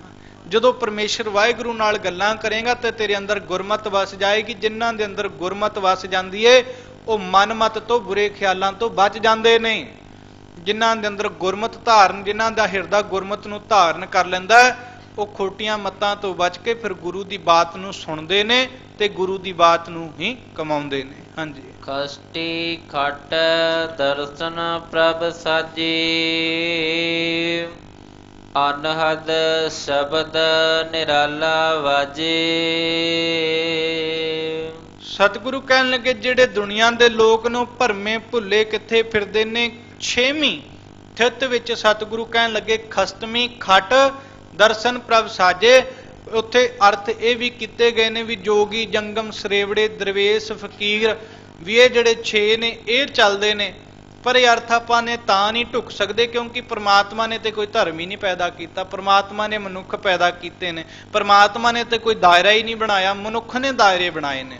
ਦੂਸਰੀ ਬਾਤ ਕਹਿਣ ਲੱਗੇ ਵੀ ਜਿਹੜੇ 6 ਸ਼ਾਸਤਰ ਨੇ ਨਾ, ਮਿਸਾਂਸ ਸ਼ਾਸਤਰ, ਵੇਦਾਂਤ ਸ਼ਾਸਤਰ, ਐਦਾਂ ਕਰਕੇ ਜਿਹੜੇ 6 ਸ਼ਾਸਤਰ ਨੇ, ਬੰਦਾ ਉਹਨਾਂ ਦੇ ਗਿਆਨ ਵਿੱਚ ਹੀ ਉਲਝਿਆ ਫਿਰਦਾ, ਉਹਨਾਂ ਨੂੰ ਪੜ੍ਹਨ ਵਿੱਚ ਹੀ ਇੰਨਾ ਉਲਝ ਗਿਆ ਵੀ ਉਹਨਾਂ ਦਾ ਜਿਹੜਾ ਅਸਲ ਸਿਧਾਂਤ ਸੀ ਉਸ ਸਿਧਾਂਤ ਤੋਂ ਕੋਰਾ ਰਹਿ ਗਿਆ, ਉਸ ਸਿਧਾਂਤ ਤੋਂ ਬੰਦਾ ਵਾਂਝਾ ਰਹਿ ਗਿਆ। ਉਹਨਾਂ ਦਾ ਸਿਧਾਂਤ ਕੀ ਸੀ? ਗੁਰੂ ਨੇ ਇੱਕੋ ਪੰਕਤੀ ਵਿੱਚ ਨਿਚੋੜ ਕੱਢ ਦਿੱਤਾ। ਗੁਰੂ ਸਾਹਿਬ ਨੇ ਉਹਨਾਂ ਸਿਮਰਤੀਆਂ ਦਾ, ਉਹਨਾਂ ਸ਼ਾਸਤਰਾਂ ਦਾ ਇੱਕੋ ਪੰਕਤੀ ਵਿੱਚ ਨਿਚੋੜ ਕੱਢ ਕੇ ਕਹਿਣ ਲੱਗੇ ਇਹ ਪੋਥੀਆਂ, ਇਹ ਸਿਮਰਤੀਆਂ, ਇਹ ਸ਼ਾਸਤਰ ਸਾਰੇ ਕੀ ਪੁਕਾਰਦੇ ਨੇ? ਨਾਮ ਬਿਨਾ ਸਭ ਕੂੜ ਗਾਲੀ ਹੋਛੀਆਂ। ਗੁਰੂ ਸਾਹਿਬ ਨੇ ਇੱਕੋ ਪੰਕਤੀ 'ਚ ਨਿਚੋੜ ਕੱਢ ਦਿੱਤਾ, ਤੂੰ ਬਾਣੀ ਪੜ੍ਹ, ਇਹਦੇ ਵਰਗਾ ਤੇ ਵੇਦ ਹੀ ਕੋਈ ਨਹੀਂ, ਇਹਦੇ ਵਰਗਾ ਤੇ ਸ਼ਾਸਤਰੀ ਕੋਈ ਨਹੀਂ। ਉਹਨਾਂ ਨੂੰ ਪੜ੍ਹ ਕੇ ਤੂੰ ਭਰਮ ਭੁਲੇਖਿਆਂ ਵਿੱਚ ਪਏਂਗਾ, ਇਸ ਨੂੰ ਪੜ੍ਹ ਕੇ ਤੂੰ ਭਰਮ ਭੁਲੇਖਿਆਂ 'ਚੋਂ ਨਿਕਲ ਜਾਏਂਗਾ, ਉਹਨੂੰ ਪੜ੍ਹ ਕੇ ਤੂੰ ਆਪਣੇ ਆਪ ਵਿੱਚ ਰਹਿ ਜਾਏਂਗਾ। ਜਦੋਂ ਇਸ ਨੂੰ ਪੜ੍ਹੇਂਗਾ ਸੱਚ ਜਾਣੀ, ਜਿਹੜਾ ਤੇਰੀਆਂ ਗੱਲਾਂ ਸੁਣੇਗਾ ਉਹ ਵੀ ਤਰ ਜਾਏਗਾ। ਆਪ ਤਰੈ ਸਗਲੇ ਕੁਲ ਤਾਰੈ, ਹਰ ਦਰਗਹਿ ਪਤ ਸਿਉ ਜਾਏਂਦਾ। ਸਤਿਗੁਰੂ ਸੱਚੇ ਪਾਤਸ਼ਾਹ ਜੀ ਕਹਿਣ ਲੱਗੇ ਇਸ ਅੰਮ੍ਰਿਤ ਬਾਣੀ ਨੂੰ ਪੜ੍ਹ, ਇਸ ਅੰਮ੍ਰਿਤ ਬਾਣੀ ਨੂੰ ਸੁਣ, ਹੋਰ ਕੰਮਾਂ ਦੇ ਵਿੱਚ ਨਾ ਲੱਗ। ਭਗਤ ਰਵਿਦਾਸ ਸਾਹਿਬ ਜੀ ਕਹਿਣ ਲੱਗੇ ਮੈਂ ਬੜੇ ਕਰਮ ਕੀਤੇ ਆਪਣੇ ਛੁੱਟਣ ਵਾਸਤੇ, ਵੀ ਮੈਂ ਕਿਤੇ ਛੁੱਟ ਜਾਵਾਂ। ਅਸੀਂ ਪ੍ਰੇਮ ਦੇ ਬੰਧਨਾਂ ਵਿੱਚ ਬੰਧੇ ਹੋਏ, ਪ੍ਰੇਮ ਭਾਵ ਸੰਸਾਰ ਦੇ ਮੋਹ ਦੇ ਬੰਧਨਾਂ ਵਿੱਚ ਬੰਧੇ ਹੋਏ, ਬੜੇ ਯਤਨ ਕੀਤੇ ਪਰ ਅਸੀਂ ਛੁੱਟੇ ਨਹੀਂ, ਇਹਨਾਂ ਤੋਂ ਮੁਕਤ ਨਹੀਂ ਹੋਏ। ਤੇ ਅਗਲੀ ਪੰਕਤੀ 'ਚ ਕਹਿਣ ਲੱਗੇ ਫਿਰ ਮੈਂ ਏਦਾਂ ਛੁੱਟਣਾ ਵੀ ਨਹੀਂ। ਹਾਂ, ਅਸੀਂ ਏਦਾਂ ਛੁੱਟ ਵੀ ਨਹੀਂ ਸਕਦੇ, ਬੜੇ ਉਪਾਅ ਕਰ ਲਏ, ਹੁਣ ਜੇ ਤੂੰ ਕਿਰਪਾ ਕਰੇਗਾ ਤਾਂ ਹੀ ਅਸੀਂ ਇਹਨਾਂ ਬੰਧਨਾਂ ਵਿੱਚੋਂ ਨਿਕਲ ਸਕਦੇ ਹਾਂ, ਇਹਨਾਂ ਬੰਧਨਾਂ ਵਿੱਚੋਂ ਅਸੀਂ ਪਰੇ ਹੋ ਸਕਦੇ ਹਾਂ। ਬੰਦਾ ਤੇ ਬੜੇ ਕਰਮ ਕਮਾਉਂਦਾ, ਬੰਦਾ ਤੇ ਆਪਣੇ ਤੌਰ ਦੇ ਉੱਪਰ ਬੜੇ ਤਰੀਕੇ ਅਪਣਾਉਂਦਾ, ਬੰਦਾ ਆਪਣੀ ਸੋਚ ਨਾਲ ਕਰਦਾ, ਪਰ ਜੇ ਗੁਰੂ ਦੀ ਮੱਤ ਅਨੁਸਾਰ, ਗੁਰਮਤਿ ਅਨੁਸਾਰ, ਗੁਰੂ ਦੀ ਸੋਚ ਮੁਤਾਬਕ ਚੱਲੇ, ਗੁਰੂ ਆਪ ਵੀ ਉੱਤਮ ਹੈ ਤੇ ਜਿਹੜਾ ਗੁਰੂ ਦੀ ਬਾਣੀ ਪੜ੍ਹਦਾ ਉਹ ਸਿੱਖ ਵੀ ਉੱਤਮ ਬਣ ਜਾਂਦਾ ਹੈ। ਸਤਿਗੁਰੂ ਸੱਚੇ ਪਾਤਸ਼ਾਹ ਜੀ ਕਿਰਪਾ ਕਰਦੇ ਹੋਏ ਕਹਿਣ ਲੱਗੇ ਹੋਰਾਂ ਖੋਟੀਆਂ ਮੱਤਾਂ ਵਿੱਚੋਂ ਨਿਕਲ ਕੇ ਸੱਚੇ ਪਰਮੇਸ਼ਰ ਦੀ ਅੰਮ੍ਰਿਤ ਬਾਣੀ ਨੂੰ ਪੜ੍ਹਨਾ ਕਰ ਤੇ ਸੁਣਨਾ ਕਰ। ਹਾਂਜੀ। ਜੇ ਪ੍ਰਭ ਭਾਵੈ ਤਾਂ ਮਹਿਲ ਬੁਲਾਵੈ,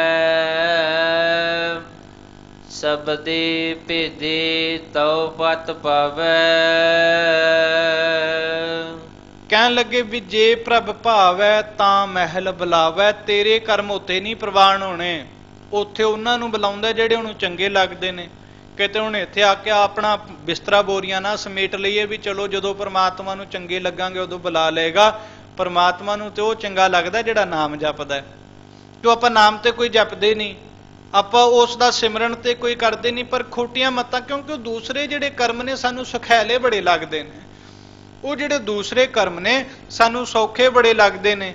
ਉਹ ਆਂਦੇ ਵੀ ਵਰਤ ਰੱਖੋ ਇੱਕ ਦਿਨ ਦਾ ਤੇ ਤੁਹਾਡਾ ਪਾਰ ਉਤਾਰਾ ਹੋ ਜਾਣਾ, ਜੋ ਮੰਗੋਗੇ ਸੋ ਮਿਲੇਗਾ। ਤੇ ਸਤਿਗੁਰਾਂ ਦੀ ਬਾਣੀ ਆਖਦੀ ਹੈ ਜਿਹੜੇ ਜੇ ਤੂੰ ਵਰਤ ਰੱਖਣਾ ਚਾਹੁੰਦਾ ਰੱਖ, ਰੱਜ ਰੱਜ ਰੱਖ ਵਰਤ, ਪਰ ਭੁੱਖੇ ਰਹਿ ਕੇ ਨਾ ਵਰਤ ਰੱਖੀ। ਸਤਿਗੁਰੂ ਸੱਚੇ ਪਾਤਸ਼ਾਹ ਜੀ ਕਹਿਣ ਲੱਗੇ ਜਦੋਂ ਤੂੰ ਮਨ ਅੰਦਰ ਦਇਆ ਧਾਰ ਲਈ, ਜਦੋਂ ਤੂੰ ਮਨ ਅੰਦਰ ਸਬਰ ਸੰਤੋਖ ਧਾਰ ਲਿਆ, ਅਸਲ ਵਿੱਚ ਇਹੋ ਤੇਰਾ ਸੱਚਾ ਵਰਤ ਹੋ ਜਾਏਗਾ। ਸਤਿਗੁਰੂ ਤੇ ਵੀ ਕਹਿੰਦੇ ਨੇ ਵੀ ਭੁੱਖੇ ਭਗਤ ਨਾ ਕੀਜੈ, ਜੈ ਮਾਲਾ ਆਪਣੀ। ਅਸੀਂ ਤੇ ਭੁੱਖਿਆਂ ਨੇ ਭਗਤੀ ਕੋਈ ਨਹੀਂ ਕਰਨੀ, ਢਿੱਡ ਦੇ ਵਿੱਚ ਖੋਈਆਂ ਪੈਂਦੀਆਂ ਹੁਣ ਤੇ ਬੰਦਾ ਵਾਹਿਗੁਰੂ ਆਖੇ ਤੇ ਖਿਆਲ ਤੇ ਫਿਰ ਰੋਟੀਆਂ ਵੱਲ ਹੀ ਜਾਏਗਾ ਨਾ, ਫਿਰ ਤੇ ਰੋਟੀਆਂ ਉੱਪਰ ਵੀ ਵਾਹਿਗੁਰੂ ਲਿਖਿਆ ਦਿਖੇਗਾ।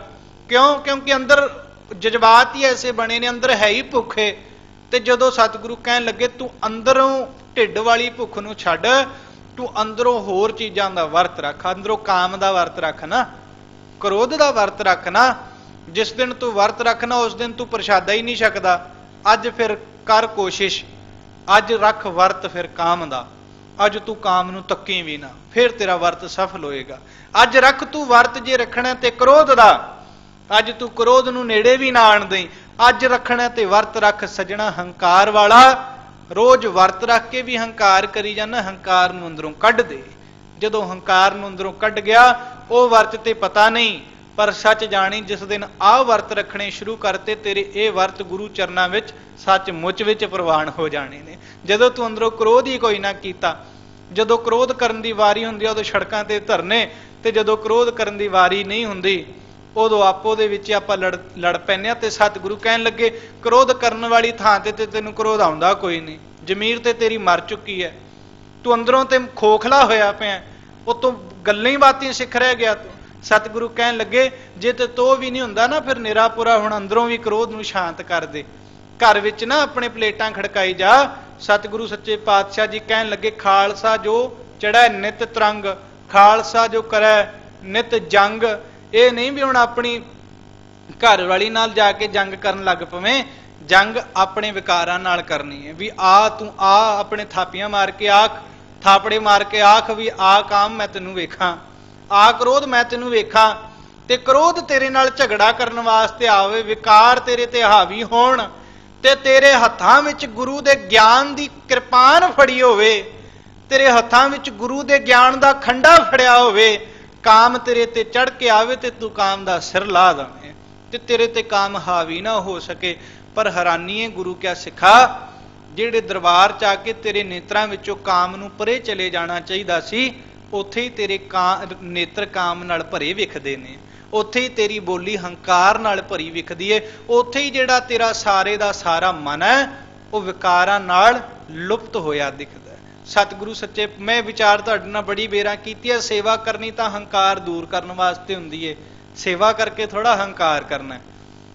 ਸਵੇਰੇ ਅੰਮ੍ਰਿਤ ਵੇਲੇ ਉੱਠਣਾ ਤੇ ਮਨ ਦੇ ਵਿਕਾਰਾਂ ਨੂੰ ਦੂਰ ਕਰਨ ਵਾਸਤੇ ਹੈ, ਬਾਣੀ ਪੜ੍ਹ ਕੇ ਥੋੜਾ ਹੰਕਾਰ ਕਰਨਾ। ਜੇ ਬਾਣੀ ਪੜ੍ਹ ਕੇ ਹੀ ਹੰਕਾਰ ਹੋ ਗਿਆ, ਉਹ ਜੇ ਤੇਰਾ ਪਾਣੀ ਨਾਲ ਹੀ ਹੱਥ ਮੈਲੇ ਹੋ ਗਏ, ਧੋਏਗਾ ਕਿੱਥੇ ਜਾ ਕੇ?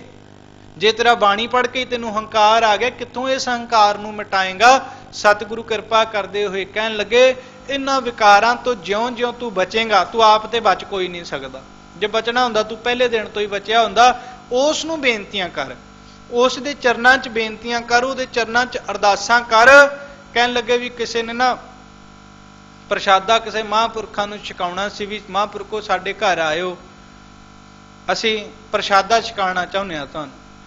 ਉਹਨਾਂ ਨੇ ਪ੍ਰਸ਼ਾਦਾ ਛਕਾਇਆ ਤੇ ਸੁਭਾਅ ਮੁਤਾਬਕ, ਕਿਉਂਕਿ ਮਹਾਂਪੁਰਖ ਸੀ ਤੇ ਬੜਿਆਂ ਥਾਵਾਂ ਦੇ ਬੜੇ ਸੰਗਤਾਂ ਦੇ ਘਰ ਵਿੱਚ ਪ੍ਰਸ਼ਾਦਾ ਛਕ ਆਏ ਸੀ। ਕਹਿਣ ਲੱਗੇ ਵੀ ਅਰਦਾਸ ਕਿਹਦੇ ਨਾਂ ਤੇ ਕਰਨੀ ਹੈ? ਪ੍ਰਸ਼ਾਦਾ ਛਕਾਤਾ ਤੁਸੀਂ। ਘਰ ਵਾਲੇ ਨੇ ਆਪਣਾ ਨਾਂ ਦੱਸਿਆ ਤੇ ਮਹਾਂਪੁਰਖਾਂ ਨੇ ਦੂਸਰਾ ਸਵਾਲ ਕੀਤਾ, ਹੁੰਦਾ ਏਦਾਂ ਹੀ ਆ ਨਾ, ਆਪਾਂ ਵੀ ਕਈਆਂ ਨੂੰ ਛਕਾਇਆ ਹੋਣਾ, ਜਿਵੇਂ ਆਪਾਂ ਦੱਸਨੇ ਹੁੰਦੇ ਆ ਖੁਸ਼ ਜੇ ਹੋ ਕੇ ਵੀ ਸਾਡੇ ਘਰ ਪੁੱਤਰ ਨਹੀਂ ਹੁੰਦਾ। ਕੋਈ ਇਹ ਕਹਿ ਦਿੰਦਾ, ਕੋਈ ਕਹਿੰਦਾ ਵੀ ਸਾਡਾ ਕਾਰੋਬਾਰ ਨਹੀਂ ਚੱਲਦਾ, ਕੋਈ ਕੀ ਆਂਦਾ, ਕੋਈ ਕੀ ਆਂਦਾ। ਮਹਾਂਪੁਰਖ ਕਹਿਣ ਲੱਗੇ ਵੀ ਸਿੱਖਾ ਤੇਰਾ ਨਾਂ ਤੇ ਪਤਾ ਲੱਗ ਗਿਆ, ਵੀ 10 ਅਰਦਾਸ ਕਾਹਦੀ ਕਰਾਉਣੀ ਹੈ। ਜੋ ਉਸ ਸਿੱਖ ਨੇ ਆਖਿਆ, ਮਹਾਂਪੁਰਖ ਸੁਣ ਕੇ ਹੈਰਾਨ ਹੋ ਗਏ ਤੇ ਬਿਸਮਾਦ ਵਿੱਚ ਹੋਏ, ਖੁਸ਼ ਹੋਏ। ਉਹ ਸਿੱਖ ਕਹਿਣ ਲੱਗਾ ਵੀ ਜੇ ਮਹਾਂਪੁਰਖੋ ਅੱਜ ਤੁਰੁੱਠ ਕੇ ਤੁਸੀਂ ਪੁੱਛਣ ਹੀ ਲੱਗੇ ਹੋ ਵੀ ਮੇਰਾ ਨਾਂ ਲੈ ਕੇ ਅਰਦਾਸ ਕਰੋਗੇ, ਤਾਂ ਗੁਰੂ ਦੇ ਚਰਨਾਂ 'ਚ ਮੇਰੀ ਅਰਦਾਸ ਕਰਿਓ, ਮੈਨੂੰ ਕ੍ਰੋਧ ਬੜਾ ਆਉਂਦਾ, ਮੇਰਾ ਕ੍ਰੋਧ ਦੂਰ ਹੋ ਜਾਵੇ, ਮੇਰੇ ਤੇ ਵਿਕਾਰ ਬੜੇ ਹਾਵੀ ਹੁੰਦੇ ਨੇ।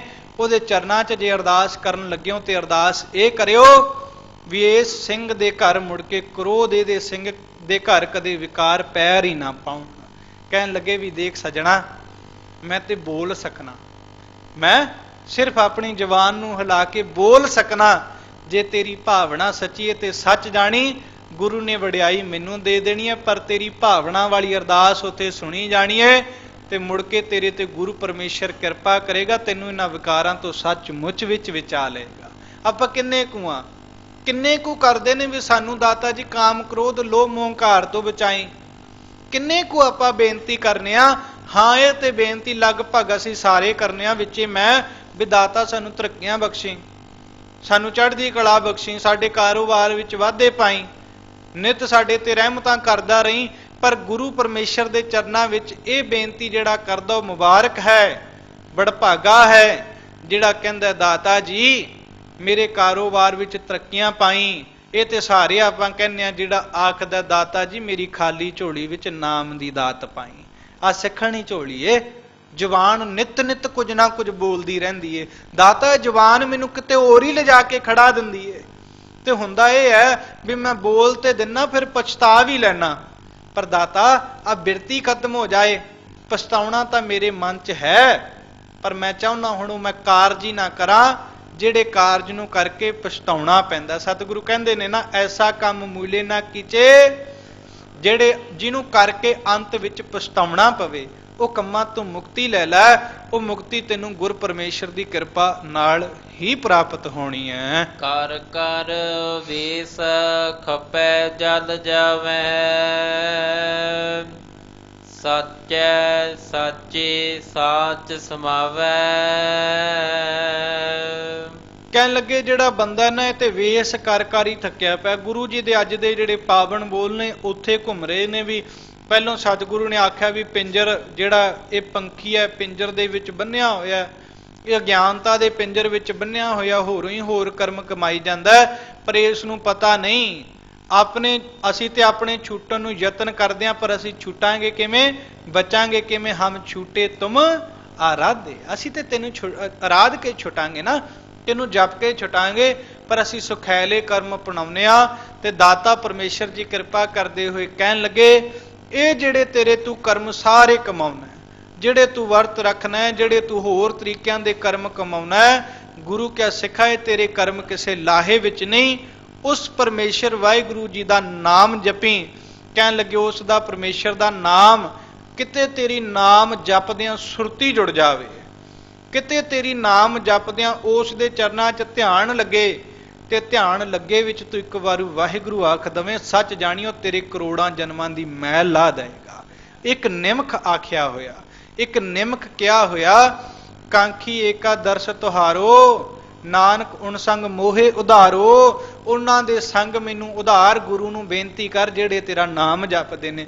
ਅਰਦਾਸ 'ਚ ਨਿਤ ਅਸੀਂ ਹੱਥ ਜੋੜ ਕੇ ਆਖਨੇ ਆ, ਸਹੀ ਪਿਆਰੇ ਮੇਲ ਜਿਨ੍ਹਾਂ ਮਿਲਿਆ ਤੇਰਾ ਨਾਮ ਚਿਤਾਵੇ। ਦਾਤਾ ਜੀ ਕਿਸੇ ਦੀ ਤੇ ਅਰਦਾਸ ਸੁਣੋ, ਕਿਸੇ ਦੀ ਤੇ ਅਰਦਾਸ ਸੁਣ ਕੇ ਚਰਨਾਂ 'ਚ ਅੰਦਰ ਵਸਾ ਦਿਓ ਆਪਣੇ ਚਰਨ। ਸਾਨੂੰ ਅਜਿਹਾ ਗੁਰਮੁਖ ਮੇਲ ਦਿਓ। ਹੋਰਾਂ ਨੂੰ ਮਿਲ ਕੇ ਤੇ ਅਸੀਂ ਨਿੰਦਾ ਚੁਗਲੀ ਕਰਨੇ ਆ, ਹੋਰਾਂ ਨੂੰ ਮਿਲ ਕੇ ਤੇ ਅਸੀਂ ਕਾਰੋਬਾਰ ਦੀਆਂ ਗੱਲਾਂ ਕਰਨੇ ਆ।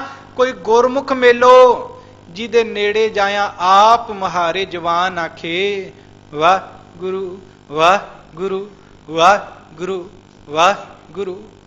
ਜਿਹਦੇ ਨੇੜੇ ਜਾਇਆ ਆਪ ਮਹਾਰੇ ਜਵਾਨ ਆਖੇ, ਵੀ ਅੰਦਰੋਂ ਵਾਹਿਗੁਰੂ ਦੀ ਧੁਨੀ ਉੱਠ ਜਾਵੇ। ਸਤਿਗੁਰੂ ਕਹਿਣ ਲੱਗੇ ਇਹ ਅੰਦਰੋਂ ਧੁਨੀਆਂ ਤੇਰੇ ਤਾਂ ਉੱਠਣਗੀਆਂ, ਕਿਰਪਾ ਤੇਰੇ ਤਾਂ ਹੋਏਗੀ ਜੇ ਤੂੰ ਉਹਦਾ ਨਾਮ ਜਪੇਂਗਾ। ਫੇਰ ਤੇ ਜਿਹੜਾ ਤੂੰ ਹੱਥ ਵਿੱਚ ਸਾਜ਼ ਲਏਂਗਾ ਉਹਨੂੰ ਵਜਾਉਣ ਦੀ ਲੋੜ ਵੀ ਨਹੀਂ ਪਏਗੀ, ਉਹਦੀਆਂ ਤਾਰਾਂ ਵੀ ਆਪੇ ਖੜਕੇ ਜਾਣਗੀਆਂ। ਸੱਚ ਜਾਣੀ ਇਤਿਹਾਸ ਦੀ ਵਾਰਤਾ। ਫਿਰ ਉਹਨਾਂ ਰਬਾਬਾਂ ਨੂੰ ਖੜਕਾਉਣ ਦੀ ਲੋੜ ਵੀ ਨਹੀਂ ਪੈਂਦੀ। ਜਿਨ੍ਹਾਂ ਦੇ ਜਦੋਂ ਕਿਰਪਾ ਹੁੰਦੀ ਹੈ ਉਸ ਰਬਾਬ ਨੂੰ ਸਿਰਫ ਗੋਦ ਵਿੱਚ ਰੱਖੀ, ਉਹ ਵੀ ਆਖੇਗੀ ਧੰਨ ਗੁਰੂ ਨਾਨਕ ਤੂੰ ਹੀ ਨਿਰੰਕਾਰ। ਰਾਤੀ ਵਾਰਤਾ ਸਾਂਝੀ ਕੀਤੀ ਸੀ। ਕਹਿਣ ਲੱਗੇ ਵੀ ਭਾਈ ਮਰਦਾਨਾ ਜੀ ਕਹਿਣ ਲੱਗੇ ਵੀ ਸਤਿਗੁਰੂ ਕਹਿਣ ਲੱਗੇ ਵੀ ਮਰਦਾਨਿਆ ਵੇਖ ਰਬਾਬੀ ਤੇ ਤੂੰ ਬਣ ਗਿਆ, ਪਰ ਅਜੇ ਤੂੰ ਪੂਰਾ ਰਬਾਬੀ ਨਹੀਂ ਬਣਿਆ। ਕਿਉਂ? ਤੇਰੇ ਕੋਲੇ ਰਬਾਬ ਹੀ ਹੈ ਨਹੀਂ। ਰਬਾਬੀ ਤੂੰ ਤਾਂ ਕਹਿਲਾਏਗਾ ਜਦੋਂ ਤੇਰੇ ਕੋਲੇ ਇੱਕ ਰਬਾਬ ਹੋਏਗੀ। ਕਹਿਣ ਲੱਗਾ ਬਾਬਾ ਵੇਖ ਮੈਨੂੰ 4 ਦਿਨ ਤੇ ਹੋ ਗਏ ਭੱਜੇ ਫਿਰਦੇ ਨੂੰ, ਤੂੰ ਆਖਿਆ ਸੀ ਇਹ ਪਿੰਡ ਵਿੱਚ ਲੱਭ, ਮੈਂ ਤੇ ਕੱਲਾ ਕੱਲਾ ਘਰ ਛਾਣ ਮਾਰਿਆ। ਲੋਕੀ ਕੋਈ ਮਰਾਸੀ ਆਂਦਾ, ਕੋਈ ਡੂਮ ਆਂਦਾ, ਤੇ ਲੋਕੀ ਘਰਾਂ ਚੋਂ ਬਾਹਰ ਧੱਕੇ ਦੇ ਕੇ ਕੱਢ ਦਿੰਦੇ ਨੇ। ਕੋਈ ਰਬਾਬ ਤੇ ਨਾ ਤੇ ਦੂਰ ਦੀ ਗੱਲ ਹੈ। ਬਾਬਾ ਕਹਿਣ ਲੱਗਾ ਵੀ ਦੇਖ ਸੱਜਣਾ ਇਹ ਤੇ ਤੈਨੂੰ ਰਬਾਬ ਲਿਆਉਣੀ ਪੈਣੀ ਹੈ, ਫੇਰ ਹੀ ਤੂੰ ਰਬਾਬੀ ਕਹਿਲਾਏਗਾ ਨਾ, ਬਿਨਾਂ ਰਬਾਬ ਤੋਂ ਕਿੱਦਾਂ ਰਬਾਬੀ। ਕਹਿਣ ਲੱਗਾ ਬਾਬਾ ਤੇਰੇ ਹੁਕਮ ਅੱਗੇ ਸਿਰ ਝੁਕਾਇਆ। ਵੇਖ ਮੈਨੂੰ ਤੇ ਨਹੀਂ ਪਤਾ ਵੀ ਰਬਾਬ ਮਿਲਦੀ ਕਿੱਥੋਂ ਹੈ, ਮੈਨੂੰ ਨਹੀਂ ਪਤਾ। ਤੂੰ ਸਾਰੇ ਸੰਸਾਰ ਵਿੱਚ ਆਪਣਾ ਧਿਆਨ ਲਾ ਕੇ ਸੁਰਤ ਜੋੜ ਕੇ ਦੱਸ ਸਕਣਾ ਵੀ ਮਰਦਾਨਿਆਂ ਫਲਾਣੀ ਜਗ੍ਹਾ ਰਬਾਬ ਪਈ ਹੈ, ਤੂੰ ਮੈਨੂੰ ਆਖ ਮੈਂ ਉੱਥੋਂ ਚੁੱਕ ਜ਼ਰੂਰ ਲਿਆਵਾਂਗਾ। ਮੈਂ ਤੇ ਆਪਣੀ ਮੱਤ ਨਾਲ ਗਿਆ ਸਾਂ, ਪਿੰਡ 'ਚ ਲੋਕਾਂ ਨੇ ਧੱਕੇ ਹੀ ਧੱਕੇ ਮਾਰੇ ਨੇ, ਲੋਕਾਂ ਨੇ ਤੇ ਮੈਨੂੰ ਧਕਾਰਿਆ ਤੇ ਕਹਿਣ ਲੱਗੇ ਰਬਾਬ ਕੋਈ ਨਹੀਂ ਦਿੱਤੀ। ਬਾਬਾ ਕਹਿਣ ਲੱਗਾ ਚੰਗਾ ਫਿਰ ਜੰਗਲ ਨੂੰ ਜਾ, ਹੁਣ ਜੰਗਲ ਵਿੱਚ ਜਾਏਗਾ ਤੇ ਤੈਨੂੰ ਰਬਾਬ ਮਿਲ ਜੇਗੀ। ਭਾਈ ਮਰਦਾਨਾ ਪਹਿਲਾਂ ਆਕਿਆ ਹੋਇਆ ਸੀ ਨਾ, ਹੈ ਮਖੌਲੀਏ ਸੁਭਾਅ ਦਾ, ਕਹਿੰਦਾ ਦੇਖ ਬਾਬਾ ਚਲਾ ਜਾਵਾਂਗਾ, ਕੋਈ ਟਿਕਾਣਾ ਤੇ ਦੱਸ। ਕਹਿਣ ਲੱਗਾ ਗਾਂ ਤੈਨੂੰ ਪਿੰਡ ਮਿਲੇਗਾ ਰਾਹਕ ਪਿੰਡ 'ਚ ਤੈਨੂੰ ਰਵਾਬ ਮਿਲ ਜੇਗੀ। ਕਹਿਣ ਲੱਗਾ ਬਾਬਾ ਇੱਕ ਹੋਰ ਬੇਨਤੀ, ਰਾਹਕ ਪਿੰਡ 'ਚ ਮਿਲਣਾ ਕਿਹਨੂੰ ਇਹ ਵੀ ਦੱਸ ਦੇ। ਕਹਿਣ ਲੱਗੇ ਵੀ ਚੰਗਾ ਤੇਰੇ ਤੇ ਵੀ ਕਿਰਪਾ ਕਰ ਦਿੰਨੇ ਆ, ਰਾਹਕ ਪਿੰਡ 'ਚ ਤੈਨੂੰ ਫਿਰੰਦਾ ਨਾਂ ਦਾ ਰਬਾਬੀ ਮਿਲੇਗਾ, ਉਹ ਤੋਂ ਰਬਾਬ ਲੈ ਲਈ। ਕਹਿਣ ਲੱਗਾ ਇੱਕ ਬਾਬਾ ਜਾਂਦੀ ਵੇਰੀ ਇੱਕ ਹੋਰ ਬੇਨਤੀ, ਹੁਣੇ ਚਲਾ ਜਾਣਾ ਪਰ ਇੱਕ ਬੇਨਤੀ ਹੋਰ ਦੱਸ ਵੀ ਜੇ ਉਹਨੇ ਰਬਾਬ ਹੀ ਨਾ ਦਿੱਤੀ ਮੈਨੂੰ ਤੇ ਲੋਕੀ ਧੱਕੇ ਮਸਾਂ ਦਿੰਦੇ ਨੇ, ਉਹ ਵੀ ਲੋਕੀ ਆਪਣੀ ਜ਼ਬਾਨ ਤੋਂ ਮਾੜੇ ਚੰਗੇ ਬੋਲ ਬੋਲਦੇ ਨੇ। ਕਹਿਣ ਲੱਗੇ ਚੰਗਾ ਉਸ ਨੂੰ ਆਖੀ ਨਾਨਕ ਬੇਦੀ ਭੇਜਿਓ ਹਮੈ, ਉਹਨੂੰ ਆਖੀ ਮੈਨੂੰ ਬੇਦੀ ਨਾਨਕ ਨੇ ਭੇਜਿਆ, ਉਹ ਤੈਨੂੰ ਰਵਾਬ ਦੇ ਦੇਗਾ। ਕਹਿਣ ਲੱਗਾ ਬਾਬਾ ਸਿਰਫ ਅਖੀਰੀ ਬੇਨਤੀ, ਆਖਰੀ ਬੇਨਤੀ ਵੀ ਮੈਂ ਬੜਾ ਵੇਖਿਆ ਲੋਕੀ ਪੈਸਿਆਂ ਬਿਨਾਂ ਕਿੱਥੇ ਰਵਾਬ ਦੇ ਦਿੰਦੇ ਨੇ, ਕਿੱਥੇ ਦਿੰਦੇ ਨੇ ਰਬਾਬਾ, ਕਿੱਥੇ ਕੋਈ ਚੀਜ਼ ਦਿੰਦਾ ਤੇ 2-4 ਰੁਪਈਏ ਹੀ ਦੇ ਹੁਣ ਤੋਰਨ ਤੇ ਲੱਗਿਆ। ਕਹਿਣ ਲੱਗੇ ਵੀ ਮੈਨੂੰ ਦੁਬਾਰਾ ਆਉਣਾ ਜਾਣਾ ਨਾ ਪਏ, ਜਿਹੜਾ ਤੂੰ ਪਿੰਡ ਦੱਸ ਰਿਹਾ ਮੈਨੂੰ ਲੱਗਦਾ ਵੀ ਉੱਥੇ ਜਾਣ ਨੂੰ 2-3 ਦਿਨ ਲੱਗ ਜਾਣੇ ਨੇ, ਫੇਰ ਆਵਾਂਗਾ ਫੇਰ ਜਾਵਾਂਗਾ, ਤੂੰ ਹੁਣੇ ਪੈਸੇ ਦੇ। ਬੇਬੇ ਨਾਨਕੀ ਜੀ ਤੋਂ ਕਹਿਣ ਲੱਗੇ ਕਵੀ ਜੀ ਲਿਖਦੇ ਨੇ ਸਪਤ ਰਜਤਪਣ, ਕਹਿਣ ਲੱਗੇ ਸਪਤ ਕਹਿੰਦੇ ਨੇ 7 ਨੂੰ, ਰਜਤਪਣ ਕਹਿੰਦੇ ਨੇ ਰੁਪਈਆਂ ਨੂੰ। 7 ਰੁਪਈਏ ਲਏ ਤੇ ਉਸ ਘਰ ਨੂੰ ਤੁਰ ਪਿਆ। ਤੇ ਮੈਂ ਵਾਰਤਾ ਛੋਟੀ ਕਰਾਂ ਨੇੜੇ ਕਰਾਂ, ਉੱਥੇ ਉਸ ਨੂੰ ਕਹਿਣ ਲੱਗੇ ਫਿਰੰਦਾ ਮਿਲਿਆ, ਆਪ ਹੀ ਆ ਕੇ ਮਿਲ ਪਿਆ। ਸਾਰਾ ਪਿੰਡ ਪਹਿਲਾਂ 2 ਦਿਨ ਘੁੰਮਿਆ ਕਿਤੇ ਨਹੀਂ ਮਿਲਿਆ, ਜਦੋਂ ਮਿਲਿਆ ਤੇ ਉਹ ਆਪ ਹੀ ਆ ਕੇ ਮਿਲ ਪਿਆ। ਤੇ ਕਹਿਣ ਲੱਗਾ ਵੀ ਉਹ ਹੁਣ ਰਵਾਬ ਨਾ ਦਵੇ। ਕਹਿਣ ਲੱਗਾ ਵੀ ਸੱਜਣਾ ਦੇਖ ਇਹ ਰਵਾਬ ਮੈਂ ਤੈਨੂੰ ਦੇਣੀ ਕੋਈ ਨਹੀਂ। ਕਹਿਣ ਲੱਗਾ 7 ਰੁਪਈਏ ਨੇ ਮੇਰੇ ਕੋਲੇ ਲੈਣੇ ਨੇ, ਤੇ ਦੱਸ 7 ਰੁਪਈਏ ਤੂੰ ਰੱਖ ਤੇ ਰਵਾਬ ਮੈਨੂੰ ਦੇ। ਕਹਿਣ ਲੱਗਾ ਰਵਾਬ ਮੈਂ ਪੈਸਿਆਂ ਵੱਟੇ ਨਹੀਂ ਦੇਣੀ, ਇਹਦਾ ਮੁੱਲ ਤੂੰ ਦੇ ਨਹੀਂ ਸਕਦਾ, ਜੇ ਤੂੰ ਦਵੇਂਗਾ ਤੇ ਮੈਂ ਲੈਣਾ ਨਹੀਂ। ਦੋਵੇਂ ਗੱਲਾਂ ਨੇ, ਪਹਿਲੀ ਗੱਲ ਤਾਂ ਤੂੰ ਮੁੱਲ ਦੇ ਹੀ ਨਹੀਂ ਸਕਦਾ, ਚੱਲ ਤੂੰ ਗੁਰੂ ਦੇ ਘਰ ਦਾ ਦਾਸ ਹੈ, ਗੁਰੂ ਦੇ ਘਰ ਦਾ ਨੌਕਰ ਸੇਵਕ ਹੈ, ਹੋ ਸਕਦਾ ਤੇਰੇ ਕੋਲੇ ਇੰਨੀ ਮਾਇਆ ਹੋਵੇ ਜਿਹਨੂੰ ਵੇਖ ਕੇ ਮੇਰਾ ਮਨ ਡੋਲ ਜਾਵੇ, ਪਰ ਭਾਈ ਮਰਦਾਨਿਆ ਉਹ ਮਾਇਆ ਵੀ ਮੈਂ ਲਵਾਂਗਾ ਨਹੀਂ। ਕਿਉਂ? ਇਹ ਪਰਮੇਸ਼ਰ ਦੀ ਰਵਾਬ ਹੈ ਤੇ ਪਰਮੇਸ਼ਰ ਨੇ ਹੀ ਮੰਗੀ ਹੈ। ਕਿਸੇ ਦੀਆਂ ਚੀਜ਼ਾਂ ਜਦੋਂ ਕੋਈ ਮੰਗ ਲਵੇ ਉਹਨਾਂ ਦਾ ਫਿਰ ਮੁੱਲ ਨਹੀਂ ਲਈਦਾ ਹੁੰਦਾ। ਮਰਦਾਨਾ ਕਹਿਣ ਲੱਗਾ ਵੀ ਵੇਖ ਸੱਜਣਾ ਗੱਲ ਇਹ ਹੈ 4-5 ਦਿਨ ਹੋ ਗਏ ਮੈਨੂੰ ਪਹਿਲਾਂ ਭਟਕਦਿਆਂ, ਤੇ 3 ਦਿਨ ਮੈਂ ਲਾ ਕੇ ਤੇਰੇ ਕੋਲ ਆਇਆ ਤੇ 2 ਦਿਨ ਬੀਤ ਗਏ, ਕੁੱਲ ਮਿਲਾ ਕੇ ਵੇਖ ਮੈਨੂੰ 10 ਦਿਨ ਹੋ ਗਏ ਭੱਜੇ ਫਿਰਨਿਆਂ ਨੂੰ। ਮੈਨੂੰ 10 ਦਿਨ ਹੋ ਗਏ ਤੇ 3 ਕੁ ਦਿਨ ਇੱਥੋਂ ਹੋਰ ਜਾਣ ਨੂੰ ਲੱਗ ਜਾਣੇ ਨੇ, 9 ਦਿਨ ਇੱਥੇ ਤੇ 5 ਦਿਨ ਪਹਿਲਾਂ ਵਾਲੇ ਮੈਂ ਤੇ 14 ਦਿਨਾਂ ਚ ਪੈ ਜਾਵਾਂਗਾ ਫੇਰ ਖਾਲੀ ਹੱਥ। ਕਹਿਣ ਲੱਗਾ ਵੀ ਦੇਖ ਖਾਲੀ ਨਾ ਮੋੜ ਮੈਨੂੰ, ਰਵਾਬ ਤੇ ਦੇ, ਜੋ ਤੂੰ ਮੰਗੇਗਾ ਮੈਂ ਸੋ ਦੇ ਦਿਆਂਗਾ, ਜੋ ਤੂੰ ਮਰਦਾਨਿਆ ਅੱਜ ਮੰਗ ਲਏਗਾ ਮੈਂ ਸੋ ਦੇ ਦਿਆਂਗਾ। ਕਹਿਣ ਲੱਗਾ ਪਰ ਆਪਣੀ ਬੋਝੇ ਵਿੱਚੋਂ ਪੈਸੇ ਨਾ ਕੱਢ ਕੇ ਫੜਾਈ, ਉਹ ਤੇ ਮੈਂ ਲੈਣੇ ਕੋਈ ਨਹੀਂ। ਤੇ ਕਹਿਣ ਲੱਗਾ ਵੀ ਫਿਰ ਆਖਣਾ ਵੀ ਜੋ ਮੰਗੇਗਾ ਸੋ ਦੇ ਦਿਆਂਗਾ। ਤੇ ਕਹਿਣ ਲੱਗੇ ਭਾਈ ਮਰਦਾਨਾ ਜੀ ਵੀ ਤੂੰ ਮੰਗ, ਫਿਰ ਜੋ ਮੰਗਣਾ ਮੈਂ ਕੋਸ਼ਿਸ਼ ਕਰਾਂਗਾ, ਯਤਨ ਕਰਾਂਗਾ ਤੈਨੂੰ ਦੇਣ ਦਾ, ਜੋ ਫਿਰੰਦਿਆ ਤੂੰ ਮੰਗੇਗਾ, ਕਿਉਂਕਿ ਰਵਾਬ ਤੇਰੀ ਸੋਹਣੀ ਬੜੀ ਹੈ, ਚਾਹੀਦੀ ਵੀ ਮੈਨੂੰ ਹੁਣ ਇਹੋ ਰਵਾਬ ਹੈ, ਤੂੰ ਮੰਗ। ਜੇ ਇਸ ਰਵਾਬ ਬਦਲੇ ਮੇਰਾ ਸਿਰ ਮੰਗੇਗਾ ਮੈਂ ਕੱਟ ਕੇ ਤੇਰੇ ਚਰਨਾਂ 'ਚ ਭੇਟ ਕਰ ਦਿਆਂਗਾ। ਪਰ ਬਾਬੇ ਨੇ ਮੈਨੂੰ ਮਾਣ ਕਰਕੇ ਭੇਜਿਆ ਵੀ ਮਰਦਾਨਿਆ ਰਵਾਬ ਲਿਆ ਤੇ ਮੈਂ ਖਾਲੀ ਨਹੀਂ ਮੁੜਨਾ ਚਾਹੁੰਦਾ। ਕਹਿਣ ਲੱਗੇ ਫਿਰੰਦੇ ਨੇ ਨੇਤਰਾਂ ਵਿੱਚ ਵੈਰਾਗ ਦਾ ਨੀਰ ਭਰ ਲਿਆ, ਨੇਤਰਾਂ 'ਚ ਵੈਰਾਗ ਦਾ ਨੀਰ ਆਇਆ ਭਰੇ ਗਲੇ ਨਾਲ। ਕਹਿਣ ਲੱਗਾ ਮਰਦਾਨਿਆ ਜੇ ਕਿਰਪਾ ਕਰੇਗਾ ਤੇ ਇੱਕ ਮੇਰੇ ਤੇ ਰਹਿਮਤ ਕਰ, ਆ ਰਵਾਬ ਮੈਂ ਤੇਰੇ ਹੱਥਾਂ ਤੇ ਰੱਖ ਦਿਆਂਗਾ, ਮੇਰੇ ਨਾਲ ਵਾਅਦਾ ਕਰ। ਆ ਦੀਦੇ ਤਰਸਦੇ ਨੇ ਗੁਰੂ ਨਾਨਕ ਦੇ ਦਰਸ਼ਨ ਕਰਨੋਂ, ਇੱਕ ਵਾਰੀ ਗੁਰੂ ਨਾਨਕ ਦੇ ਦਰਸ਼ਨ ਕਰਵਾ ਦੇ, ਮੈਨੂੰ ਉਹਦੇ ਚਰਨਾਂ ਤੱਕ ਲੈ ਚੱਲ, ਰਵਾਬ ਮੈਂ ਤੈਨੂੰ ਦੇ ਦਿਆਂਗਾ, ਮੈਂ ਵੀ ਰੱਖਣੀ ਕੋਈ ਨਹੀਂ, ਰਵਾਬ ਤੈਨੂੰ ਜ਼ਰੂਰ ਦੇ ਦਿਆਂਗਾ, ਪਰ ਮੈਨੂੰ ਗੁਰੂ ਨਾਨਕ ਦੇ ਦਿਦਾਰੇ ਕਰਾ। ਭਾਈ ਮਰਦਾਨਾ ਜੀ ਨੇ ਤੱਕਿਆ ਵੀ ਹੈ ਤੇ ਭਾਵਨਾ ਵਾਲਾ ਸਿੱਖ ਹੈ, ਰਵਾਬ ਲਈ ਤੇ ਨਾਲੇ ਚਿੱਤ 'ਚ ਇਹ ਵੀ ਆਉਂਦਾ ਫੇਰ ਨਾ ਕਿਤੇ ਚਲਾ ਜਾਵੇ, ਰਵਾਬ ਆਪ ਲੈ ਲਈ। ਤੇ ਕਹਿਣ ਲੱਗੇ ਚੱਲ ਫਿਰੰਦਿਆ ਆਪਾਂ ਨੂੰ 2 ਕੁ ਦਿਨ ਲੱਗ ਜਾਣੇ ਨੇ। ਕਵੀ ਜੀ ਲਿਖਦੇ ਨੇ ਜੁਗਲ ਕਰ ਬੰਨ੍ਹਿਓ ਸਾਥ, ਜੋਟੀ ਬਣਾ ਕੇ ਤੁਰ ਪਏ। ਤੁਰਦੇ ਤਰਾਉਂਦੇ ਗੁਰੂ ਨਾਨਕ ਦੇਵ ਸਾਹਿਬ ਮਹਾਰਾਜ ਦੇ ਚਰਨਾਂ ਤੇ ਅੱਪੜਨ ਲੱਗੇ ਨੇ, ਆਉਂਦਿਆਂ ਆਉਂਦਿਆਂ ਬਾਤਾਂ ਕਰਦੇ ਨੇ। ਫਿਰੰਦਾ ਕਹਿਣ ਲੱਗਾ ਵੀ ਇਹ ਰਬਾਬ ਦੀਆਂ ਤੈਨੂੰ ਹੋਰ ਗੱਲਾਂ ਦੱਸਾਂ ਵੀ ਇਹ ਰਬਾਬ ਹੈ ਕਿਹੋ ਜੀ। ਕਹਿਣ ਲੱਗਾ ਦੱਸ। ਕਹਿਣ ਲੱਗਾ ਇਹ ਰਬਾਬ ਦਾ ਇੱਕ ਹੋਰ ਗੁਣ ਹੈ, ਜਦੋਂ ਇਹ ਪਰਮੇਸ਼ਰ ਦੇ ਨੇੜੇ ਚਲੀ ਜਾਏਗੀ ਸੱਚ ਜਾਣੀ ਮਰਦਾਨੇ ਇਹਨੂੰ ਵਜਾਉਣ ਦੀ ਲੋੜ ਨਹੀਂ ਪਏਗੀ, ਇਹ ਆਪਣੇ ਆਪ ਹੀ ਵੱਜੇਗੀ, ਫਿਰ ਇਹਨੂੰ ਵਜਾਉਣ ਦੀ ਲੋੜ ਨਹੀਂ ਪਏਗੀ ਮਰਦਾਨਿਆ, ਚਾਹੇ ਗੱਲ ਨੂੰ ਪ੍ਰਤਿਆਗ ਕੇ ਵੇਖ ਲਈ, ਇਹ ਰਬਾਬ ਦੀਆਂ ਤਾਰਾਂ ਨੂੰ ਖੜਕਾਉਣ ਦੀ ਲੋੜ ਨਹੀਂ ਪਏਗੀ, ਇਹ ਰਬਾਬ ਦੇ ਵਿੱਚੋਂ ਕਹਿਣ ਲੱਗੇ ਤੈਨੂੰ ਇਲਾਹੀ ਨਾਦ ਆਪਣੇ ਆਪ ਸੁਣਾਈ ਦੇਗਾ। ਮਰਦਾਨਾ ਕਹਿਣ ਲੱਗਾ ਸਾਚੇ?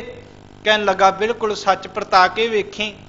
ਤੇ ਕਹਿਣ ਲੱਗੇ ਭਾਈ ਫਰੰਦਾ ਗਿਆ, ਗੁਰੂ ਨਾਨਕ ਦੇ ਚਰਨਾਂ ਤੇ ਕੋਟਾਨ ਕੋਟ ਨਮਸਕਾਰ ਕੀਤਾ, ਡੰਡੌਤਾਂ ਕੀਤੀਆਂ, ਆਪਣੇ ਪਿਆਰ ਦੇ ਹੰਝੂਆਂ ਨਾਲ ਗੁਰੂ ਨਾਨਕ ਦੇ ਚਰਨਾਂ ਨੂੰ ਧੋ ਦਿੱਤਾ। ਤੇ ਗੁਰੂ ਨਾਨਕ ਦੇਵ ਸਾਹਿਬ ਮਹਾਰਾਜ ਨੇ ਆਗਿਆ ਵੀ ਦੇ ਦਿੱਤੀ ਵੀ ਜਾ ਫਰੰਦਿਆ, ਜੋ ਤੂੰ ਮੰਗਦਾ ਸੀ ਤੈਨੂੰ ਮਿਲ ਗਿਆ, ਜੋ ਮਰਦਾਨਾ ਮੰਗਦਾ ਸੀ ਇਹਨੂੰ ਮਿਲ ਗਿਆ। ਤੇ ਮਰਦਾਨੇ ਨੂੰ ਕਹਿਣ ਲੱਗੇ ਜਾ ਇਹਨਾਂ ਨੂੰ ਵਿਦਾ ਕਰਿਆ।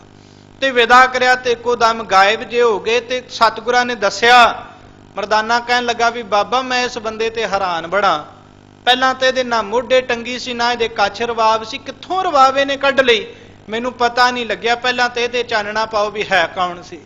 ਸਤਿਗੁਰੂ ਕਹਿਣ ਲੱਗੇ ਬੜੇ ਚਿਰਾਂ ਤੋਂ ਬੇਨਤੀਆਂ ਕਰਦਾ ਸੀ, ਇਹ ਦੇਵ ਲੋਕ ਦਾ ਰਾਗੀ ਸੀ ਜਿਹੜਾ ਕਹਿੰਦਾ ਸੀ ਮੈਨੂੰ ਤੇਰੇ ਦਿਦਾਰੇ ਚਾਹੀਦੇ ਨੇ, ਇਸ ਤੋਂ ਅਸੀਂ ਰਵਾਬ ਮੰਗੀ ਤੇ ਰਵਾਬ ਦੇਣ ਵਾਸਤੇ ਆਇਆ ਸੀ। ਇਹ ਰਵਾਬ ਦੇਣ ਦੇ ਬਹਾਨੇ ਗੁਰ ਪਰਮੇਸ਼ਰ ਦੇ ਦਿਦਾਰੇ ਕਰਨ ਵਾਸਤੇ ਆਇਆ ਸੀ।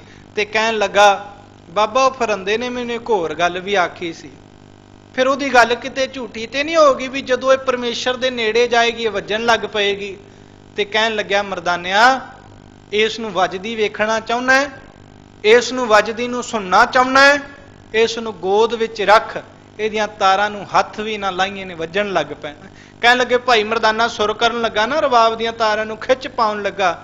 ਬਾਬਾ ਆਖਣ ਲੱਗਾ ਮਰਦਾਨਿਆ ਬਾਤ ਨੂੰ ਧਿਆਨ ਨਾਲ ਸੁਣ, ਇਹ ਸੁਰ ਵੀ ਆਪੇ ਹੋ ਜਾਏਗੀ ਤੇ ਵੱਜ ਵੀ ਆਪੇ ਪਏਗੀ। ਕਹਿਣ ਲੱਗੇ ਇਤਿਹਾਸ ਗਵਾਹ ਹੈ ਇਸ ਗੱਲ ਦਾ, ਭਾਈ ਮਰਦਾਨਾ ਜੀ ਨੇ ਗੋਦ ਵਿੱਚ ਰਬਾਬ ਰੱਖੀ, ਉਸ ਰਬਾਬ ਵਿੱਚੋਂ ਆਪਣੇ ਆਪ ਧੁਨਾਂ ਉੱਠਦੀਆਂ ਨੇ। ਧੰਨ ਗੁਰੂ ਨਾਨਕ ਤੂੰ ਹੀ ਨਿਰੰਕਾਰ, ਧੰਨ ਗੁਰੂ ਨਾਨਕ ਤੂੰ ਹੀ ਨਿਰੰਕਾਰ।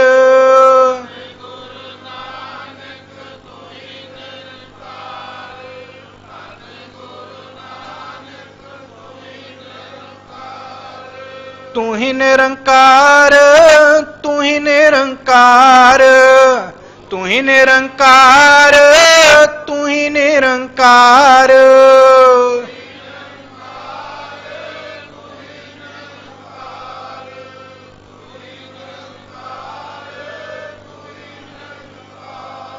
ਧੰਨ ਗੁਰੂ ਨਾਨਕ ਤੂੰ ਹੀ ਨਿਰੰਕਾਰ, ਧੰਨ ਗੁਰੂ ਨਾਨਕ ਤੂੰ ਹੀ ਨਿਰੰਕਾਰ।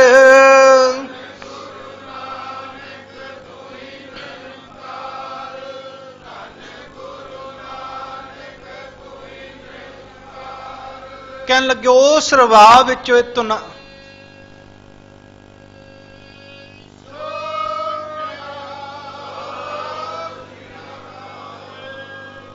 ਕਹਿਣ ਲੱਗੇ ਉਸ ਰਵਾਬ ਵਿੱਚੋਂ ਧੁਨਾਂ ਉੱਠੀਆਂ। ਇਤਿਹਾਸ ਇਸ ਗੱਲ ਦਾ ਵੀ ਗਵਾਹ ਹੈ, ਜਿਹੜੇ ਦਰਖਤ ਹੇਠਾਂ ਬੈਠ ਕੇ ਗੁਰੂ ਨਾਨਕ ਉਸ ਪਰਮੇਸ਼ਰ ਦੀ ਯਾਦ ਵਿੱਚ ਜੁੜਿਆ ਸੀ, ਉਹ ਦਰਖਤ ਦੇ ਪੱਤੇ ਵੀ ਇਸ ਧੁਨ ਨੂੰ ਸੁਣ ਕੇ ਝੂਮਣ ਲੱਗ ਪਏ। ਜਿਤਨੇ ਪਸ਼ੂ ਪੰਛੀ ਸੁਣਦੇ ਨੇ ਸਾਰੇ ਨਿਹਾਲ ਵਰਨਿਹਾਲ ਹੋ ਗਏ। ਦਾਤਾ ਕਹਿਣ ਲੱਗਾ ਮਰਦਾਨਿਆ ਫਿਰੰਦਾ ਝੂਠ ਨਹੀਂ ਬੋਲ ਕੇ ਗਿਆ ਸੀ, ਸੱਚ ਆਖਿਆ ਸੀ ਨਾ। ਉਹ ਹੁਣ ਮਰਦਾਨੇ ਤੋਂ ਬੋਲਿਆ ਕੁਝ ਨਹੀਂ ਜਾਂਦਾ, ਜਿੰਨਾ ਮਖੌਲ ਕਰਦਾ ਨਾ ਉਹਨਾਂ ਬੈਰਾਗੀ ਵੀ ਹੋ ਜਾਂਦਾ, ਜਿੰਨਾ ਤੇ ਹੱਸਦਾ ਬਾਬੇ ਨਾਲ ਉਹਨਾਂ ਫਿਰ ਦਾਤੇ ਦੇ ਚਰਨਾਂ ਤੇ ਸਿਰ ਰੱਖ ਕੇ ਇਹਨਾਂ ਨੇਤਰਾਂ ਵਿੱਚੋਂ ਵੈਰਾਗ ਦਾ ਹੰਝੂ ਵੀ ਵਹਾਉਂਦਾ। ਕਹਿਣ ਲੱਗਾ ਬਾਬੇ ਤੋਂ ਭਾਈ ਮਰਦਾਨੇ ਤੋਂ ਬੋਲਿਆ ਕੁਝ ਨਾ ਗਿਆ। ਦਾਤਾ ਸੱਚ ਜੇ ਤੂੰ ਆਖੇ ਤੇ ਸੱਚ ਹੋਵੇ ਵੀ ਕਿੱਦਾਂ ਨਾ, ਤੂੰ ਆਖੇ ਤੇ ਪਿੰਗਲੇ ਪਰਬਤ ਪਾਰ ਕਰ ਜਾਣ। ਦਾਤਾ ਤੇਰੀ ਕਿਰਪਾ ਹੈ। ਅੱਜ ਦੇ ਪਾਵਨ ਬੋਲ ਸਤਿਗੁਰੂ ਕਹਿਣ ਲੱਗੇ ਵੀ ਆਪਣੇ ਆਪ ਤੇ ਤੂੰ ਛੁੱਟਿਆ ਹੀ ਨਹੀਂ ਜਾਣਾ, ਤੂੰ ਯਤਨ ਕਰੀ, ਤੇਰੇ ਅੰਦਰੋਂ ਵਾਹਿਗੁਰੂ ਨਹੀਂ ਨਿਕਲੇਗਾ। ਸੱਚ ਜਾਣੀ ਜਿਸ ਦਿਨ ਗੁਰੂ ਦੀ ਕਿਰਪਾ ਹੋ ਗਈ, ਗੁਰੂ ਦਾ ਮਿਹਰ ਦਾ ਹੱਥ ਤੇਰੇ ਸਿਰ ਤੇ ਹੋ ਗਿਆ, ਉਸ ਦਿਨ ਤੇਰੇ ਮੂੰਹ ਚੋਂ ਆਪ ਮੁਹਾਰੇ ਵਾਹਿਗੁਰੂ ਦੀਆਂ ਧੁਨਾਂ ਨਿਕਲ ਪੈਣੀਆਂ ਨੇ। ਸਪਤਮੀ ਸਤ ਸੰਤੋਖ ਸਰੀਰ, ਸਾਤ ਸਮੁੰਦ ਭਰੇ ਨਿਰਮਲ ਨੀਰ।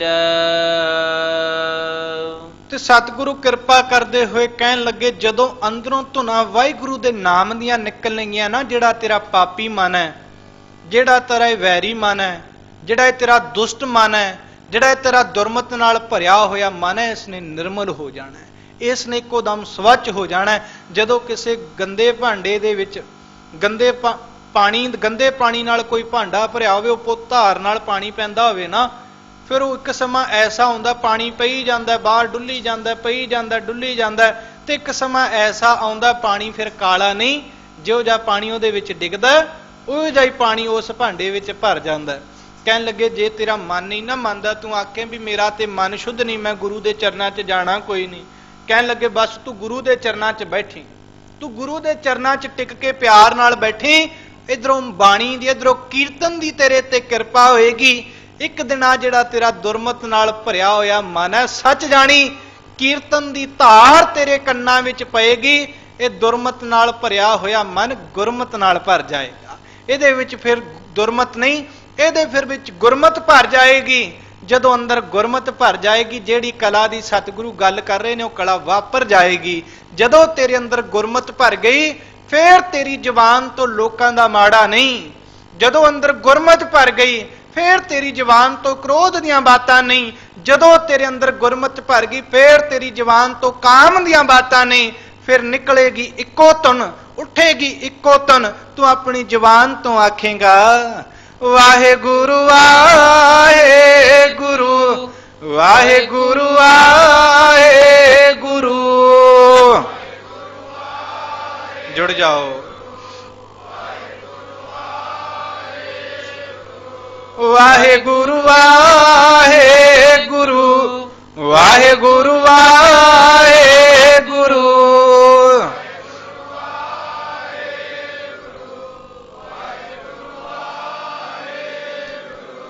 ਵਾਹਿਗੁਰੂ ਵਾਹਿਗੁਰੂ ਵਾਹਿਗੁਰੂ ਵਾਹਿਗੁਰੂ।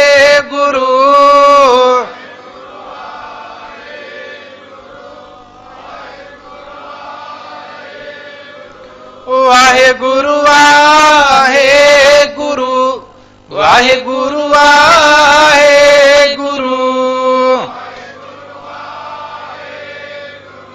ਵਾਹ ਵਾਹ।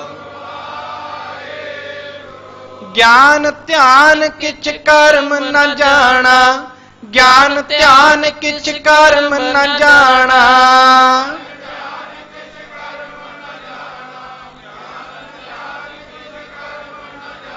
ਸਾਰ ਨ ਜਾਣਾ ਤੇਰੀ, ਸਾਰ ਨ ਜਾਣਾ ਤੇਰੀ।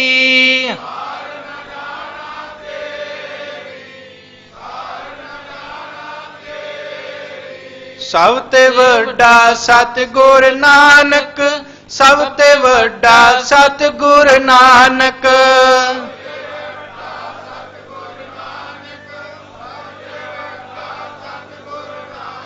ਜਿਨ ਕਲ ਰਾਖੀ ਮੇਰੀ, ਜਿਨ ਕਲ ਰਾਖੀ ਮੇਰੀ।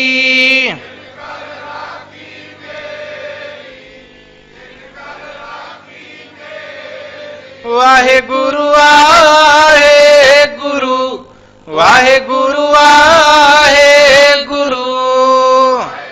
ਜੁੜ ਜਾਓ।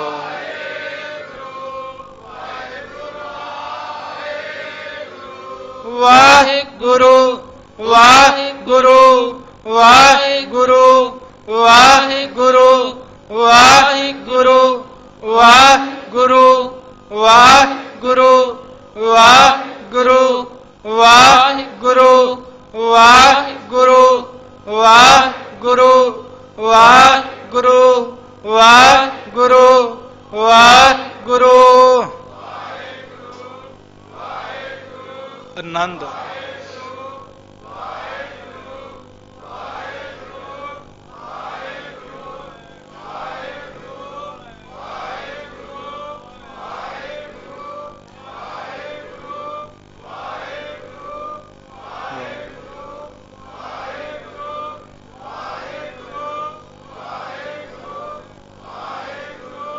ਵਾਹਿਗੁਰੂ ਵਾਹਿਗੁਰੂ ਵਾਹਿਗੁਰੂ ਵਾਹਿਗੁਰੂ ਵਾਹਿਗੁਰੂ।